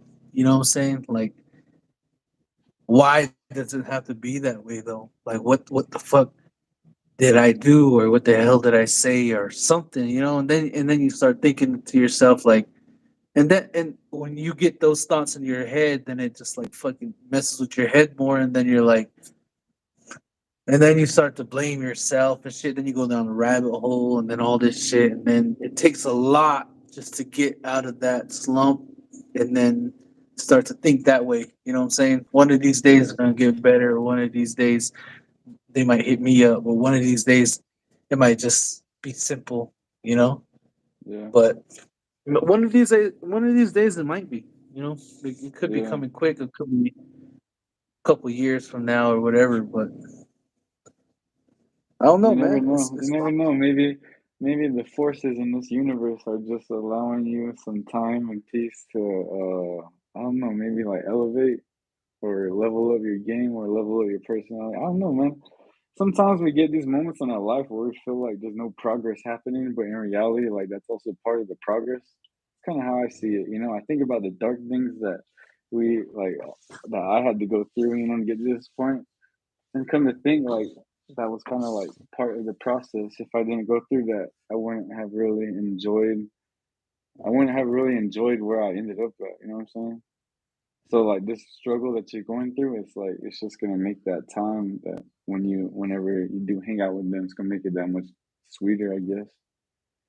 That's the part I'm still trying to figure out, dog. Like I said, I'm not a father yet. I don't really know what it's like to love kids like that yet. You know what I'm saying? Like I have my dog. You know what I mean? Like that's kind of like easing me into that part because I never in my life thought about even having a dog because my dogs they're outside on the res. They just you don't res dogs. yeah you don't care about them like you don't take them to the vet you don't they just do what res dogs They do. take care of So themselves. yeah, bro. So when I got my dog, Coda, we rescued him from the shelter, and we've had him now for 2 years, and now like my whole aspect about just dogs has just changed. You know what I mean? And that's how I kind of pertain it to like being a father. Like maybe when I become a father, like I'll finally like understand the missing puzzle piece. But like I don't have that piece yet. But man, like I can't imagine what fathers go through. You know what I mean? Because there's a lot of people that like there's probably fathers out there that probably never ever see their kids again. You know what I mean? I don't know, bro. That's a really hard topic to touch on, but shit. They'll eventually It's come around. They'll eventually come around for sure. Like I'm actually getting in touch with, some of my half siblings. I don't know if, well, I mean, my biological father had, a different relationship elsewhere. And, like they're actually maybe like 23 or 24. and the other one is like there's like two other ones, but even that, it's all up to you at the end of the day if y'all want to meet. And like for me, just one day I randomly wondered like, where are they? And now I know who they are. You know what I'm saying? I know who they are, and they know who I am, but we just never talk to each other. But that's just kind of let me know that for them, it's their choice. You know what I'm saying? They're trying to figure out that side of their dad too, which is my side. You know what I'm saying? Like, you're all roads lead home, bro. Everybody is bound to search for their where they came from. No True. matter as far as you try to run away from where you came from, bro, you're always gonna just question it. Who's your mom? Who's your dad? Where you live at? Things like that. Even your grandma's spot right there. Like eventually, one of these days, you'll be surprised. Your kids are probably gonna ask about their grandma. They can ask about their great grandma. They can ask about the stories that happened on that land. Cause that's how I feel, bro. That's how I feel when I go to like my Nellie's place. Like when I go over there, I ask about what it was like when my pops was growing up there, what it was like when my great grandpa was growing up there. Like just I don't know, bro. You can't ever progress to happiness or success without embracing where you came from. And all of these movies are based around that. You get all of these movies about people, especially during the holidays, like the Hallmark Channel. They talk about going back to their roots and things like that. That's I don't know, bro. That's just kind of like the moral of every story. All roads lead home. It just depends about what story you want to tell when you go back home. You know what I'm saying? Yeah. You want to tell an ultimate story of an ultimate quest? Shit, that's what I want. By the time I go back home and I have a whole lot of kids and grandkids, bro, I want to tell them stories and I want them to look at me like I'm crazy. Oh, granddad was just crazy. He didn't do none of that. And in reality, I'm over here like I did everything that I could when I was young, trying to get my name out there with music, shows, movies, and this and that. Like, I don't know, bro. That's why, like, when I say on one of my tracks, I said I've seen it once, learned from it 1,000 times. I think that's the reason why, like, to this day, I'm 27. Like, I don't have no kids, bro. Like, I don't know. I just kind of wanted to give like my kids a different environment than I grew up in. I don't want them to worry about money. I don't want them to worry about food. I don't want them to worry about like just the family yet. I just kind of want to be in a position where I'm good. If that makes sense. I don't know if that makes sense, but that's what Oh, really that makes prevented sense. the shit, bro. I I don't used know, man. Like you handle things very well, to like when I hear this stuff that you're telling me, I was like, man, like it's kind of crazy. Some of this stuff really tears apart, man. Crazy piece by piece. I've seen guys just turn their entire lives around in a bad way because of just one little thing. But damn, you're going through a lot, bro, and you're pushing through and persevering. That's that big dog mentality, bro. big dog. Dog. Yeah, I used to. I seen it. I used to see it that way, where I wanted to have kids until I was where I wanted to be in life, so they wouldn't struggle. But Yeah, it you can't happened. choose when they come, huh? You can't choose. That's the other thing that people have taught me, bro. Yeah, it happened. It happened. They're here, and then you just can't do anything but love them. Yeah, And the thing that when people say they don't know what it's like to be a father, like you just say you don't know how it is because you're not a dad yet. yeah, When you have a child, you're gonna love that child more than anything you've ever fucking loved before. And it's I don't know. For me, when I had kids, it was confusing. It was I was hurt. I was happy. Like all these emotions just came up. You know what I'm saying? Because I always felt like I wasn't ready yet, and I expressed that feeling that I wasn't ready, but uh, my kids came anyway, and it when they're here, my daughter is so fucking she's so innocent and she's so beautiful and she smells so good and her hair is so soft and everything about her is just perfect. You know what I'm saying? And every time I hold her and I hug her, even though sometimes she doesn't want me to hold her and hug her because I'm not there all the time. And when it gets to that point, it's all understanding. I understand that I'm not here all the time, so I understand that you won't give me that permission to just hold you whenever I want to. I got to respect her boundaries, and I got to respect how she is as a little girl, and just kind of work my way, and then play with her, and then get to know her a little bit, let her get comfortable with me, and then she'll eventually come to me and hug me, and then call me dad and stuff like that. Yeah. And it's worth all that work because I could go over there and I could say hug me, and she should say no, and I could just get mad, but that's not being a dad. That's being a fucking asshole. So I try to make time and try to make it work. And then when I had my first boy, Shaolin, I was there when he was born. I I cut the cord and I changed his first diaper. I stayed up all night with him, sleeping next to him. I did everything with him. You know what I'm saying? And he was the one where I had the most connection with of all my kids, and I loved him with all my heart. Like, dude, I never loved nobody like I love him. It's weird. It's crazy. Even my mom, my son, and my mom, for me, they have different loves. And when you become a father, yeah, you'll understand. And I was real confused for a long time about where my loyalty lies as far as being a dad and where my priorities were and shit. I was confused because I was blind by some bullshit, and it finally occurred to me that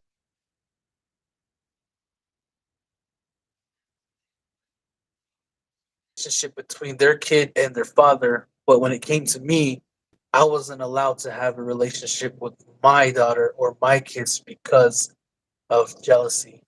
And once I came to that realization, I was just like, that's fucked up.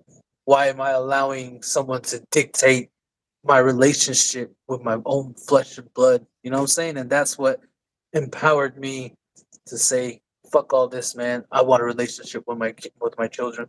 And it makes it makes you do things, it gives you the strength, and sometimes it's like the worst feeling when you can't see them. It makes you the weakest. You know what I'm saying? So whenever you become a father, because I'm pretty sure you're gonna have children, because you're a fucking handsome young Navajo man, and I'm pretty sure someone wants to have your babies.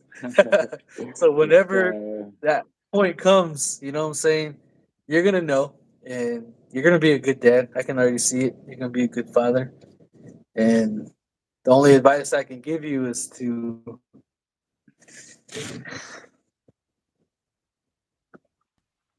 there's a lot of advice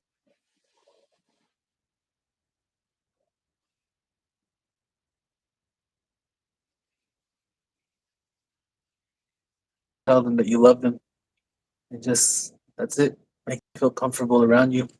You know what I'm saying? And try not to repeat all the mistakes that other people made in front of you. Because the reason why I don't drink is because the reason why I don't drink and I never drink is because I always told myself since I was young that I never wanted to have my children see me in that type of situation. I never wanted them to see me drunk. I never wanted them to smell liquor and alcohol off my breath when I hugged them because I grew up like that. You know what I'm saying? So now I always say that with with pride that I never did it because of my children. Even when my kids weren't even I didn't have kids. I didn't think about having kids. They weren't around when I was 10, when I was 15, when I was 20, 25. I always kept that in the back of my head. I always said I'm never going to treat my children this way, and I'm never going to make them feel unsafe. I'm never going to make them feel like their dad is gonna hurt them in some type of way when he's intoxicated or some shit. You know what I'm saying? So Yeah. that's why I don't drink. It's not because it's not because I think I'm too good for it. It's not because of whatever. It's because I love my kids. You know. Yeah. So whenever you become a dad, LOG, I think you're gonna be a good dad. Thanks, I can bro. see it. You know, a lot of people say that, but I still can't imagining it. But like I said, when it happens, I'll probably be a whole lot different story, man. Because I imagine myself being a hardcore coach dad, bro. Like I already like enjoy coaching. I want to just I want to just like already with my cousins, whenever I can, I'm just trying to show them what I can about basketball because it takes them far and it took me far. Like I could have always gotten into whatever problems and shenanigans was going on to Hatchet, but because I played a lot of basketball, I was very disciplined because I just loved the sport. It was a chance for me to get out there and do something great with my life, and it kept me healthy. Sticking up with it. I didn't go pro or anything, but it kept me real healthy. And that's how I kind of see like my love for the game of basketball is just kind of there. I told my girl, I said, I don't know, like I think I might just be coaching my little cousins. I said if I'm a like when I become a dad, I'm pretty sure I'll be coaching them too. Like I don't know, bro. I see myself coaching like a D1 athlete or like a freaking the next NBA player, things like that. Maybe even if they want to go into music, maybe they want to go into music. See, that's how I try to approach my life. I try to like learn as much as I can, like from working on cars to just working on the house. Just like even from all these jobs that I had, from like Taco Bell, Starbucks to PetSmart to construction to what I'm doing now, all of it. I'm just learning as much as I can because my goal is whenever I'm a parent, I'll rarely have to say, "Oh, I don't know." I don't know about that. That's why like I have this constant thirst for knowledge. Like I'll look at a plane and I'll be like, "How does that work?" Or I'll look at something that's going on. How does that work? And that's just my engineering background. My mind works as a mechanical engineer. I went to school for it, and that's just how I function.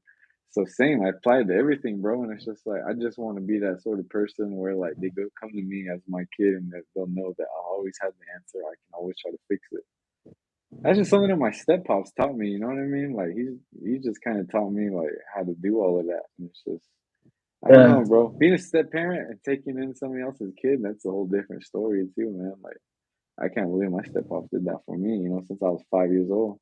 That's kind of an amazing story in itself too. Like I wish somebody could just sit down and interview me and my pops. Like I don't call them my step pops, bro, but I usually call 'em my pops. But if we could sit down and have an interview, like that man could tell you a lot about me. It's insane. For him Yeah. not to be my biological father, but for him to know like a lot about me, it's kind of like a real special connection because not a lot of people have that. It's kind of cool. So that kind of goes to show that as long as you're a good, positive, male role model or whatever, you kind of imprint on whoever. Like just these kids, they just kind of want to hang out with you, or they won't say it to your face. They won't say, like, "Oh, you're cool," or "You're this, you're that." You'll just look at them. They'll just be wanting to be around you, wanting to talk to you. And I've always told myself, like, be that person that, or be that older brother that I never had. Especially for that, be that older brother, or be that uncle that I never had, because like, that's what makes me try to be better, bro. Like a lot of Yeah. times, I just talk to my cousins, like the actual people. I actually encourage them, like I'm actually talking to an actual person. That I hope goes a long way. How long have your mom, and your stepdad been together? Man, their anniversary was the day after my birthday, and I believe it's 23 years. 23 years we've been together, bro. Damn. They're the ones that really showed me that like it is possible. You know what I mean? To be happy, to build with somebody, and because that area where we're at now, I don't know if you remember passing by it on your way to Hatching, but there's a house and there's a barn, there's a whole setup, and everybody thinks that it just they won the lottery and they just bought it. But my mother is a teacher. My mother's been a teacher teaching now for 20 years. My father, he works at the hospital in Gallup, the Gallup McKinley or the Gallup County Hospital or whatever. But he works there, and he's been doing that for as long as I can remember too. So, both blue collar jobs, it's not prestigious. They're not doctors or lawyers. We didn't win no lottery, but still, the principle of saving money, the principle of trusting each other and being a team, like that was just something that was fascinating watching. Because everywhere else, 90% of the time, you see toxic relationships. You see like how couples talk to each other. You see how couples like openly disrespect one another. Couples domestic violence, they cheat on each other. Like that's kind of like known as res love. But like I was in a weird situation because I grew up around my mom and my stepdad, and I seen their love and I seen how it worked out, and that just kind of made me realize like, nah, this is what it should be like. You know what I mean? True. And just watching how they would take us on trips, and try to And people would just be telling us, oh, that family lives white, or that family that's rich and just like that. But it's not really true. See, like how they did it was they just knew how to save money. And the reservation way is like when you get money, you just kind of go to Gallup. You go to Farmington where you just, you know what I mean? But there was a lot of times where we just stayed home. We just didn't do anything. Like they were saving money while they were doing that. All the projects around the house, my pops, he's self sufficient. He had me help him with projects. That's where I learned a lot of discipline. How to pick up trash around the job site, how to mix concrete, how to build frames, everything, bro.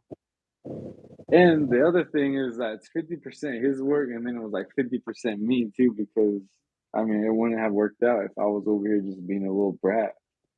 I had to actually sit there and think, like, no, you know what? I kind of want my mom to be happy. You know what I mean? Like, this man kind of makes my mom happy, and I like when she's happy. So I'm gonna I'm gonna try to make it as easy as I can as possible. So after that, I just became his tail, bro. I just been around him, and his mom is the one that unfortunately passed away. But since the beginning, she took me in as her own. She really, she cared a lot for me because I really followed him around. I took care of the cows. I did the projects. She even bought me my first saddle too, because I was just that res kid, just riding bareback, on my saddle, on my horse, and just I'm gonna go check the cows, Grandma. You guys doing all right? And she'll just be laughing. She's like, yeah. She's like, where's your saddle at?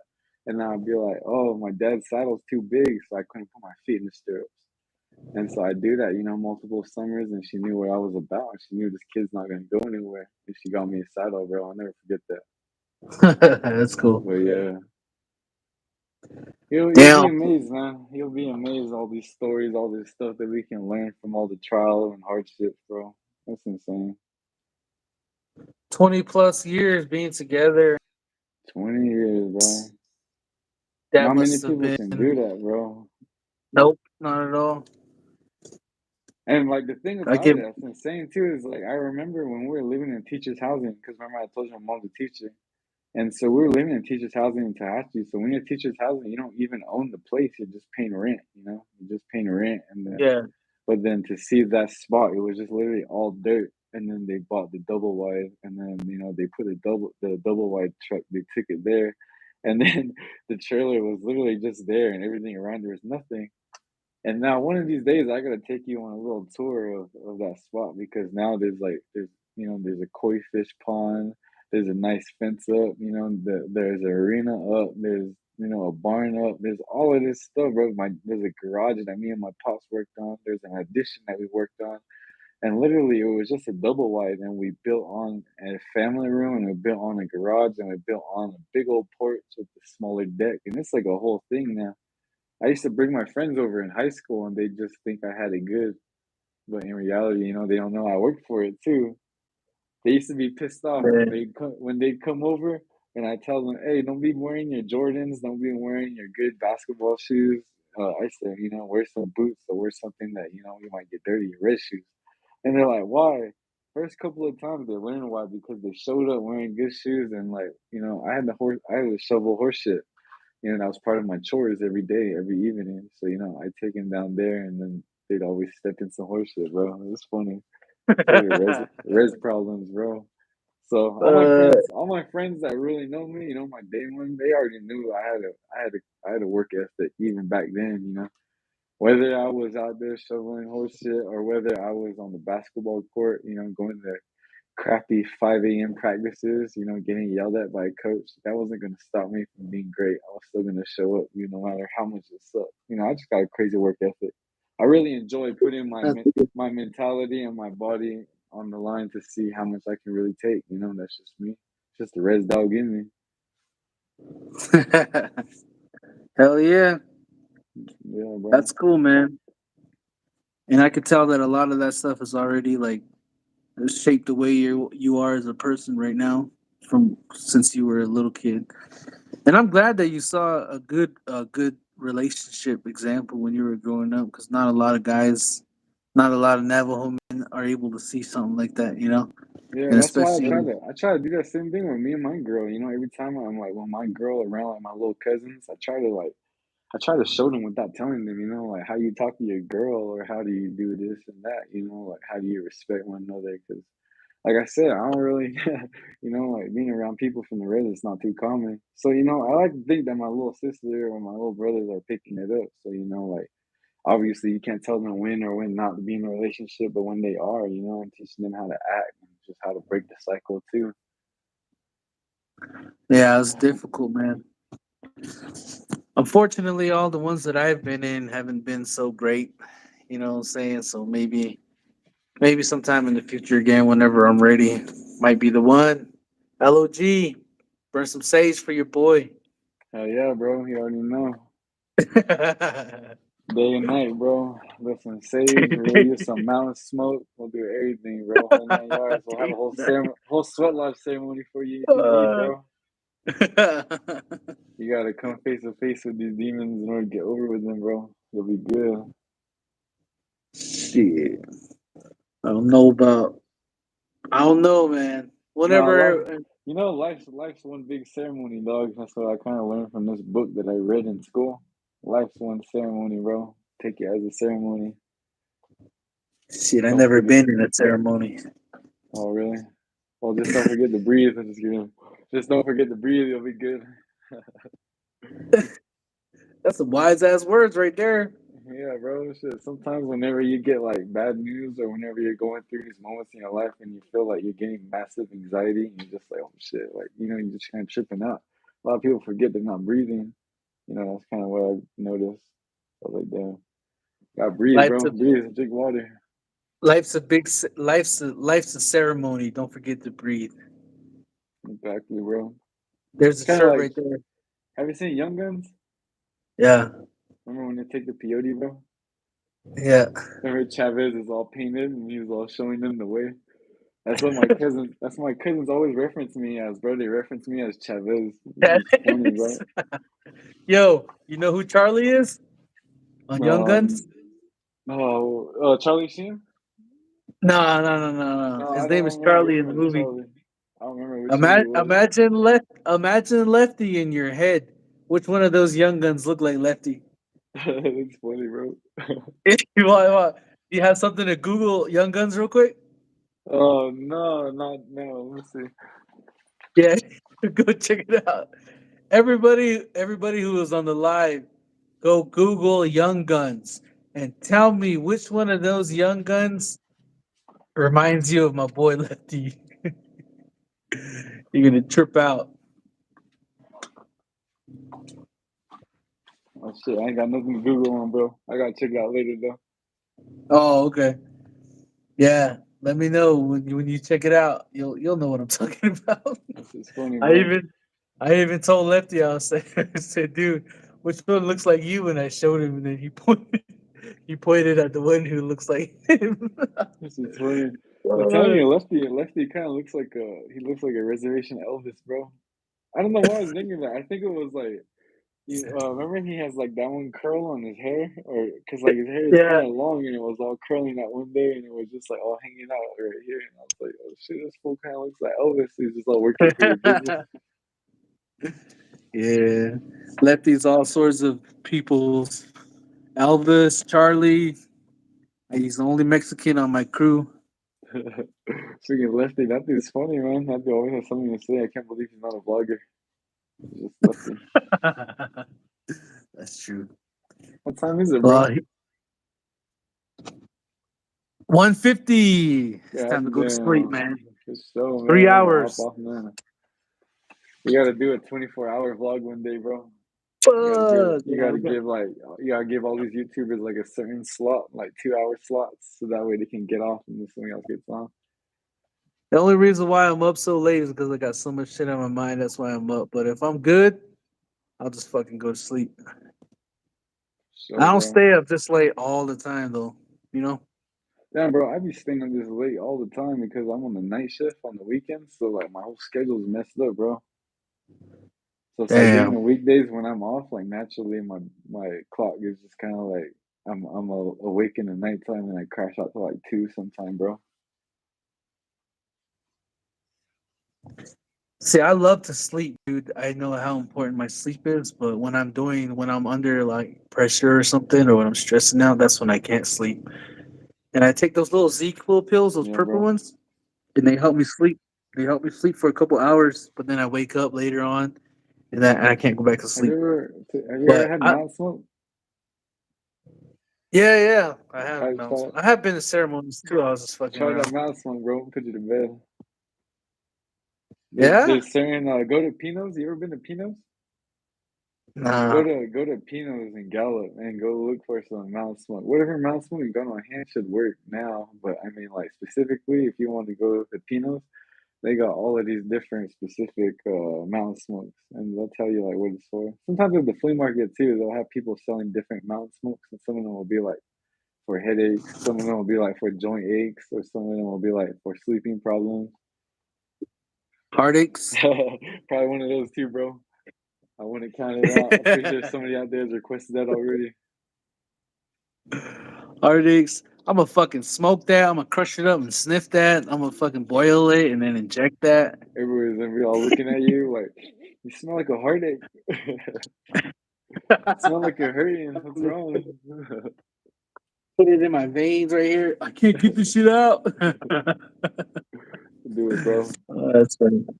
But yeah, All right, man. Well, I appreciate the conversations and thank you for all the words of encouragement and thank you for talking with me, man. Appreciate it. for Helps a sure, lot when man. I talk to people. Anytime, man.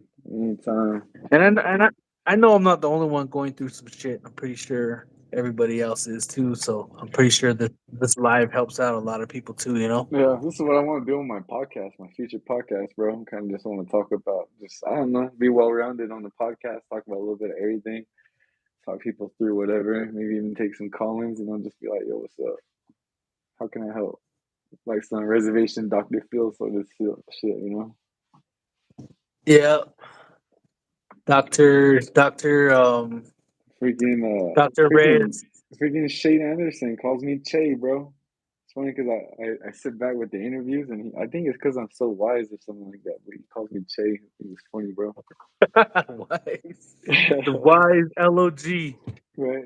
I The one told and I only. told Shay, I told him one time. I said, "Dude, don't feature people on your tracks, bro. Just fucking kill it yourself. Because every time you're killing it on a track, one of your homies jumps on and fucks up the whole song from you." I said, "Stop doing that, dude." I said, "Just do it Oh, shit. yourself." And he's all laughing. Oh yeah, we're just messing around. He's all, I'm like, if that was you messing around and then your boy jumps on it and he's doing his hardest, bro, just stop fucking getting people on your songs. Who's Shane Anderson? Yeah, because Oh, I I see. I hear some of his tracks on YouTube, and some of them I was listening to, and I was like, damn, this shit's dope. I was really feeling it, and then their homies jump on. His homies jump on. I'm like, man, just fucking just made that whole track trash, dude. Yeah, bro. I actually told him. I said, "Hey, man, so we gotta do a track together too. So we're gonna be doing something real soon, hopefully." He actually has a lot of beats that are free. So he was telling me like if I was gonna use some for my vlog because he said you can use. He said his beats are free to use for your vlogging channel if you just shout them out. So remember that. If you want to use a beat, go check him out on YouTube and just take his stuff and just shout him out, bro. So Can those beats be monetized though? I don't know. That's what I need to ask him because he's the one that made them, but he's the one that's saying that it's free to use. So I don't know how that's working with him. You might need to hit him up. Oh yeah, hit him up. I try getting I like some of his beats too. I was checking them out. I was like, damn, this shit's dope. I like his tag. Yeah, homeboy can spit. He's actually gonna perform too. He wants to perform at the Red Ball tournament. You better make sure he wears those Anderson shades he's always wearing. Those fucking circle ones. Bro, I'm gonna tell him he has to come up with the whole cringe getup, bro. Yeah. Man, he's the cringe of the century. He's in shot for the Reds, but he actually has, I think, another artist or two that might actually hop on the set with him too. So I'm making sure we got a decent amount of people performing. It's not gonna be bad at Hope all. it's none of the people who made his tracks trash. If that happens, I'm gonna fucking be pissed, dude. All right, we'll see who asks, bro. I'm gonna be like, dude, don't bring any of your homies that can't. You gotta bring your homies that make your track better, not the one that make it worse. I'll tell him you requested that, bro. Well, make sure you request those shades first. Make sure he Oh comes yeah, real, man. The real, shades in the real hat, super man. crazy. Yeah. He came up to me one time at the flea market. He's like, "You may not know me, but I know you." He's like, I was like, "Okay, what's up, man?" And then I did a little thing for his a little shout out for his podcasting, but I never heard it. I haven't heard it yet. But Oh yeah. yeah, Yeah, he's cool, dude. homie's doing this thing. If y'all are tuned in right now, you guys want to know who we're talking about, go to your social media and go check him out on Facebook, on YouTube. It's the Uzumaki podcast. I believe it's on Spotify as well. I've done 2 interviews with him. Homie Shade Anderson and his co-host Chief Blackhand. They usually interview artists and they just kind of talk about the day. So y'all have to check that out. Uzumaki podcast, cringe of the century. Unfortunately, I haven't gone on on the podcast just yet, but maybe someday he'll ask. He has asked me, but we just never done it yet. So Oh he's yeah, never. it's actually pretty easy. It was just over the phone for me. I've always wanted to get it in person though. Eventually, I want to work on that, get an in person interview with him because I know he has his whole setup. Oh yeah, in person is so much better, dude. I Yeah, like those type of interviews. But this one's dope though. I like this one too. Just interviewing over the live oh and not yeah, in the that's what's up. fucking dark like all the other ones I've been doing. Oh yeah, huh? Yeah. I had to make sure to bring the circle light out, bro. I was like, man, I Oh, is that can't what leave you it got dark. up? Yeah, bro, I got the circle light out. I finally got me one of these the other day. I was like, man, I kind of want me one. I kind of seen it at Walmart, so I grabbed it and I set it up. I was like, man, it's a whole lot better now. Before I was like, I don't care about lighting. I don't care about Shit, that's what's making your hair right. super I was like, I shine don't care right about no now. lighting. And then I started watching the footage. I was like, man, that lighting could be better. So I got me circle, bro. It was making everything look good, Damn. bro. Super shiny ass hair, All brown ass skin. God damn it, LOG, better get off my live. right, bro. See, I don't know why they didn't listen to me yet, bro. And can you imagine when we start making music videos, they're gonna be like, "That's what a Navajo guy should look like." Hell yeah. I've heard it here and there, bro. It's kind of funny. They're like, "Man, that's what a Navajo guy should look like." It's hilarious because you never think you hear this stuff till you hear it, but it's mostly the hair. You know what I'm saying? True. I True. remember when I was in high school, bro. They used to make fun of me sometimes for having long hair. Kids are weird. Fuck yeah, teenagers are horrible, dude. Yeah, bro. But now everybody's trying to grow their hair, so I'm already ahead of the game, bro. Yeah, that's why I don't cut off that hair, man. That's where all your knowledge is. I know, right? All this wisdom. If if this part of my hair could just tell stories, bro. I got so many stories in this little strand than other people have on their pinky. All right, calm down now, man. You're talking to a guy with short hair here. All right, man. Well, I'm gonna. That's why Jerk sends all the gifts when he's perming his hair, bro. He's curling Yeah, up all his thoughts. for real. It's like he's crunching up all his thoughts, bro. It's all somehow now. Dang. You hear that, Jerkson? Just funny. Nah, just fucking with y'all, Jackson. All right, man. Well, I'm gonna let y'all go. All right, man. I appreciate it, bro. Thanks for jumping on. Yeah, no We'll problem, talk to you man. soon, all Peace right? out. Big Later. dog. Peace. Peace. Big dog. That was a good interview, man. Appreciate LOG. Shout out to LOG. Make sure you guys follow his social media and check him out on YouTube. I think I'm gonna go to sleep now. It's 2 o'clock in the morning. Jerison texts me. Yeah, it's getting cold in here. And then my heater actually turned off. Check it out. Heater's gone now. I can't even feel no heat, huh? And then the freaking propane tank just kind of gave out. So I'm just going to crash out now. So I'll talk to you guys later.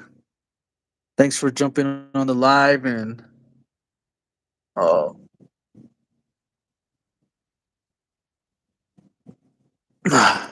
thank you for staying on the live this long. Everybody was 29 consistent at 29. So that's a lot of love. I appreciate it, guys. Thank you very much. And just a reminder that we're still accepting donations for my grandma's funeral arrangements and stuff. You guys are awesome, man. Pull a live all nighter. But I don't think I can do that, dude. I'm tired. I'm tired right now. I'm supposed to be getting up and going to Flagstaff or Albuquerque here pretty soon, but I don't know. I might change my mind on that because I don't know. I think I could save that all that work until Saturday.